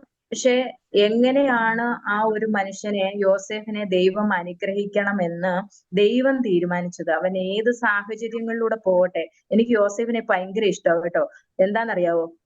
ഈ സാഹചര്യങ്ങളിലൂടെ എല്ലാം കടന്നു പോയപ്പോഴേ യോസേഫ് ഒരിക്കലും ദൈവത്തെ കുറ്റപ്പെടുത്തിയില്ല. എനിക്ക് ഇങ്ങനെ വന്നല്ലോ എന്ന് പറഞ്ഞിട്ട് പരിതപിച്ചില്ല. എവിടെയെങ്കിലും കാണുന്നുണ്ടോ ആ വചനഭാവങ്ങൾ വായിക്കുമ്പോഴേ? ഇല്ല. പക്ഷെ അവന് കർത്താവ് കൊടുത്ത അല്ലെങ്കിൽ ദൈവം കൊടുത്തിരിക്കുന്ന ആ ദർശനത്തെക്കുറിച്ചും ദൈവത്തെക്കുറിച്ചും ഒരു കാഴ്ചപ്പാടുണ്ടായിരുന്നു. അവന്റെ ഈ പ്രശ്നങ്ങളല്ല അവൻ കണ്ടത് ദൈവത്തെയാണ്. അതുകൊണ്ട് എന്ത് ചെയ്യുന്നറിയാവോ? ഏറ്റവും ഉന്നതമായ സ്ഥാനത്ത് അവനെ ഇരുത്തുവാൻ തക്കവണ്ണം തന്റെ സഹോദരങ്ങൾ അപ്പനും ബഹുമാനിക്കത്തക്ക നില, അങ്ങനെയല്ലേ ഒരു ദർശനം ദൈവം കാണിച്ചു കൊടുത്തത്. ആ നിലയിലേക്ക് എത്തുവാൻ തക്കവണ്ണം ദൈവം അവനെ ഒരുക്കിയെങ്കിൽ നമ്മളെയും ആ ദൈവമല്ലേ നമ്മുടെ ദൈവം, നമ്മളെയും അതുപോലെ പിന്നെ അനുഗ്രഹിക്കുവാൻ ദൈവത്തിന് കഴിയും. നമ്മുടെ മുമ്പില് ഇന്ന് എന്നെ കേൾക്കുന്ന നിങ്ങളുടെ മുമ്പില് എന്ത് പ്രശ്നമാണോ നിങ്ങളുടെ മുൻപിലുള്ളത്, ആ പ്രശ്നത്തെ നോക്കാതെ നമ്മുടെ ആ ദൈവത്തിന്റെ പൊന്നുമുഖത്തേക്കൊന്ന് നോക്കി സ്തോത്രത്തോടെ നമ്മുടെ വിഷയത്തെ വെച്ച് കഴിഞ്ഞാലുണ്ടല്ലോ, ആ നമ്മുടെ കണ്ണുനീരോടെ ആ വിഷയത്തെ വെച്ച് കഴിഞ്ഞാൽ അതിനെ മറികടക്കുന്നവനല്ല കർത്താവ്. എന്റെ ജീവിതം കൊണ്ട് ഞാൻ മനസ്സിലാക്കിയതാണ്. ഒരുപാട് സാക്ഷ്യം പറയാനുണ്ട്. ഈ 13 വർഷവും ഞങ്ങളെ ജയോത്സവം നടത്തി. പുള്ളിക്ക് ക്യാൻസർ എന്നുള്ള രോഗം സൗഖ്യമാക്കി കൊടുത്തതിന് ശേഷം നമുക്ക് എന്താണ് ദൈവം തന്നിരിക്കുന്നത്, അത് നമ്മളെ കൊണ്ട് അല്ല എന്ന് പറയിപ്പിക്കാൻ തക്കവണ്ണം ഒരു ദുഷ്ടന്റെ ശക്തിയുണ്ട് അല്ലെ. സൗഖ്യം ആ കൊടുത്തുകൊണ്ട് ഈ പുള്ളിയെ വീണ്ടും രോഗങ്ങള്, നട്ടെല്ലിന്റെ 3 ഡിസ്കിന് പ്രശ്നം ഉണ്ടായിട്ട് ഇനി ഒരിക്കലും ജോലിക്ക് പോകരുതെന്ന് പറഞ്ഞ് പിന്നെ ബെഡിൽ കിടക്കേണ്ട അവസ്ഥ വന്നിട്ടുണ്ട്. പക്ഷേ അവിടെയൊക്കെ ഒരു മരുന്നില്ലാതെ ദൈവം സൗഖ്യമാക്കി. അത് കഴിഞ്ഞതിന് ശേഷം ഈ കഴിഞ്ഞ ഒരു വർഷം, ഇപ്പൊ ഒരു വർഷമായിട്ട് പുള്ളി നാട്ടിലുണ്ട്. കഴിഞ്ഞ വർഷം അവിടെ പിന്നെ കുവൈറ്റിൽ അന്ന് ഒരു വർഷം കഴിഞ്ഞതിന് ശേഷം കടന്നുപോയി.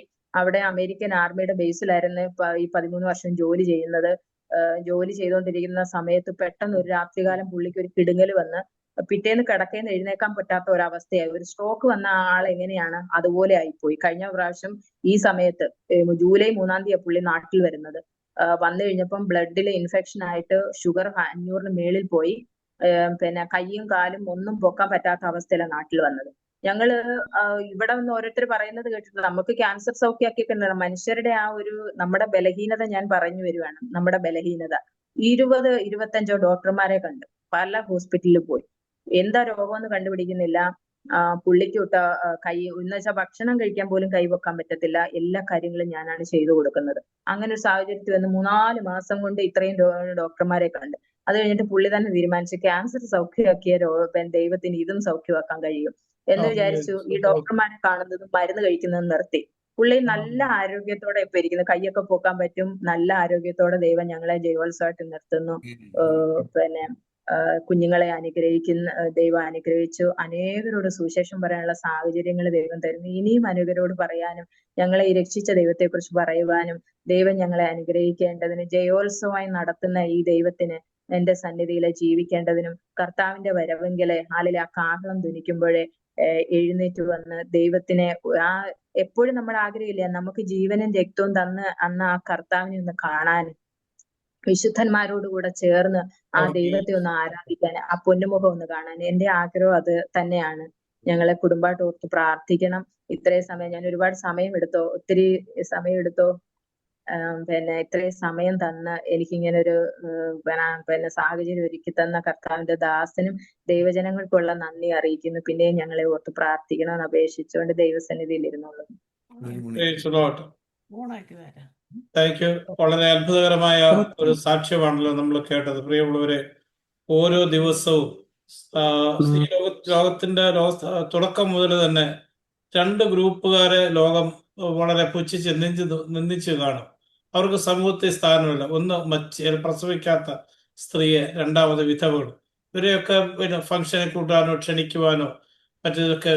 എന്നാല് യഥാർത്ഥദാസി പറഞ്ഞു, നിന്റെ മുഖം വാടിയാൽ ദൈവത്തിൻ മുഖം വാടും. പ്രിയമുള്ളവരെ, നമ്മുടെ മുഖം വാടിയാൽ അത് ഇമ്മീഡിയറ്റ് ആയിട്ട് അറിയുന്ന ബന്ധുക്കളല്ല, ആ സ്പോട്ട് അറിയുന്ന ദൈവമാണ്. നമ്മൾ ചിന്തിക്കുമ്പോൾ ആ ഒരു ദൈവം നമ്മളെ എത്രമാത്രം കൈപിടിച്ച് വഴി നടത്തുന്നുണ്ട്.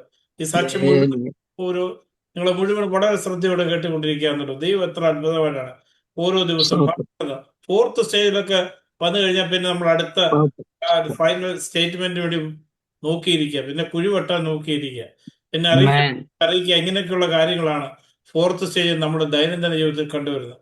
അതുകൊണ്ടാണ് ദൈവം നമ്മളെ നടത്തുന്ന വഴികൾ ഓർത്ത് നമുക്ക് എത്ര സ്തുതിച്ചാലും മതി വരികയില്ല. ഇപ്പോൾ റാണി സിസ്റ്റർ അതിനോട് പ്രാർത്ഥിക്കും. പാപ്പച്ചൻ ബ്രദർ ആശീർവാദം പറയുന്നതായിരിക്കും. നമ്മുടെ സമയം കഴിഞ്ഞിട്ടില്ല. നമുക്ക് പ്രാർത്ഥിക്കാൻ കടന്നു വന്നവരെ എല്ലാവരെയും നമ്മൾ ദൈവസന്നിധി വെച്ച വിഷയങ്ങൾക്കെല്ലാം മറുപടി ദൈവം തരും. ദൈവത്താൽ പരിഹരിക്കാനാവാത്ത ഒരു വിഷയമില്ല. അതാണല്ലോ പ്രാർത്ഥനയുടെ ഒരു ശക്തി. ആറ്റൽ ഭൂമിനെക്കാളും ഈ ലോകത്തിലെ എല്ലാ ശക്തിയെക്കാട്ടും വലിയ ശക്തിയാണല്ലോ ദൈവത്തിന്റെ ശക്തി.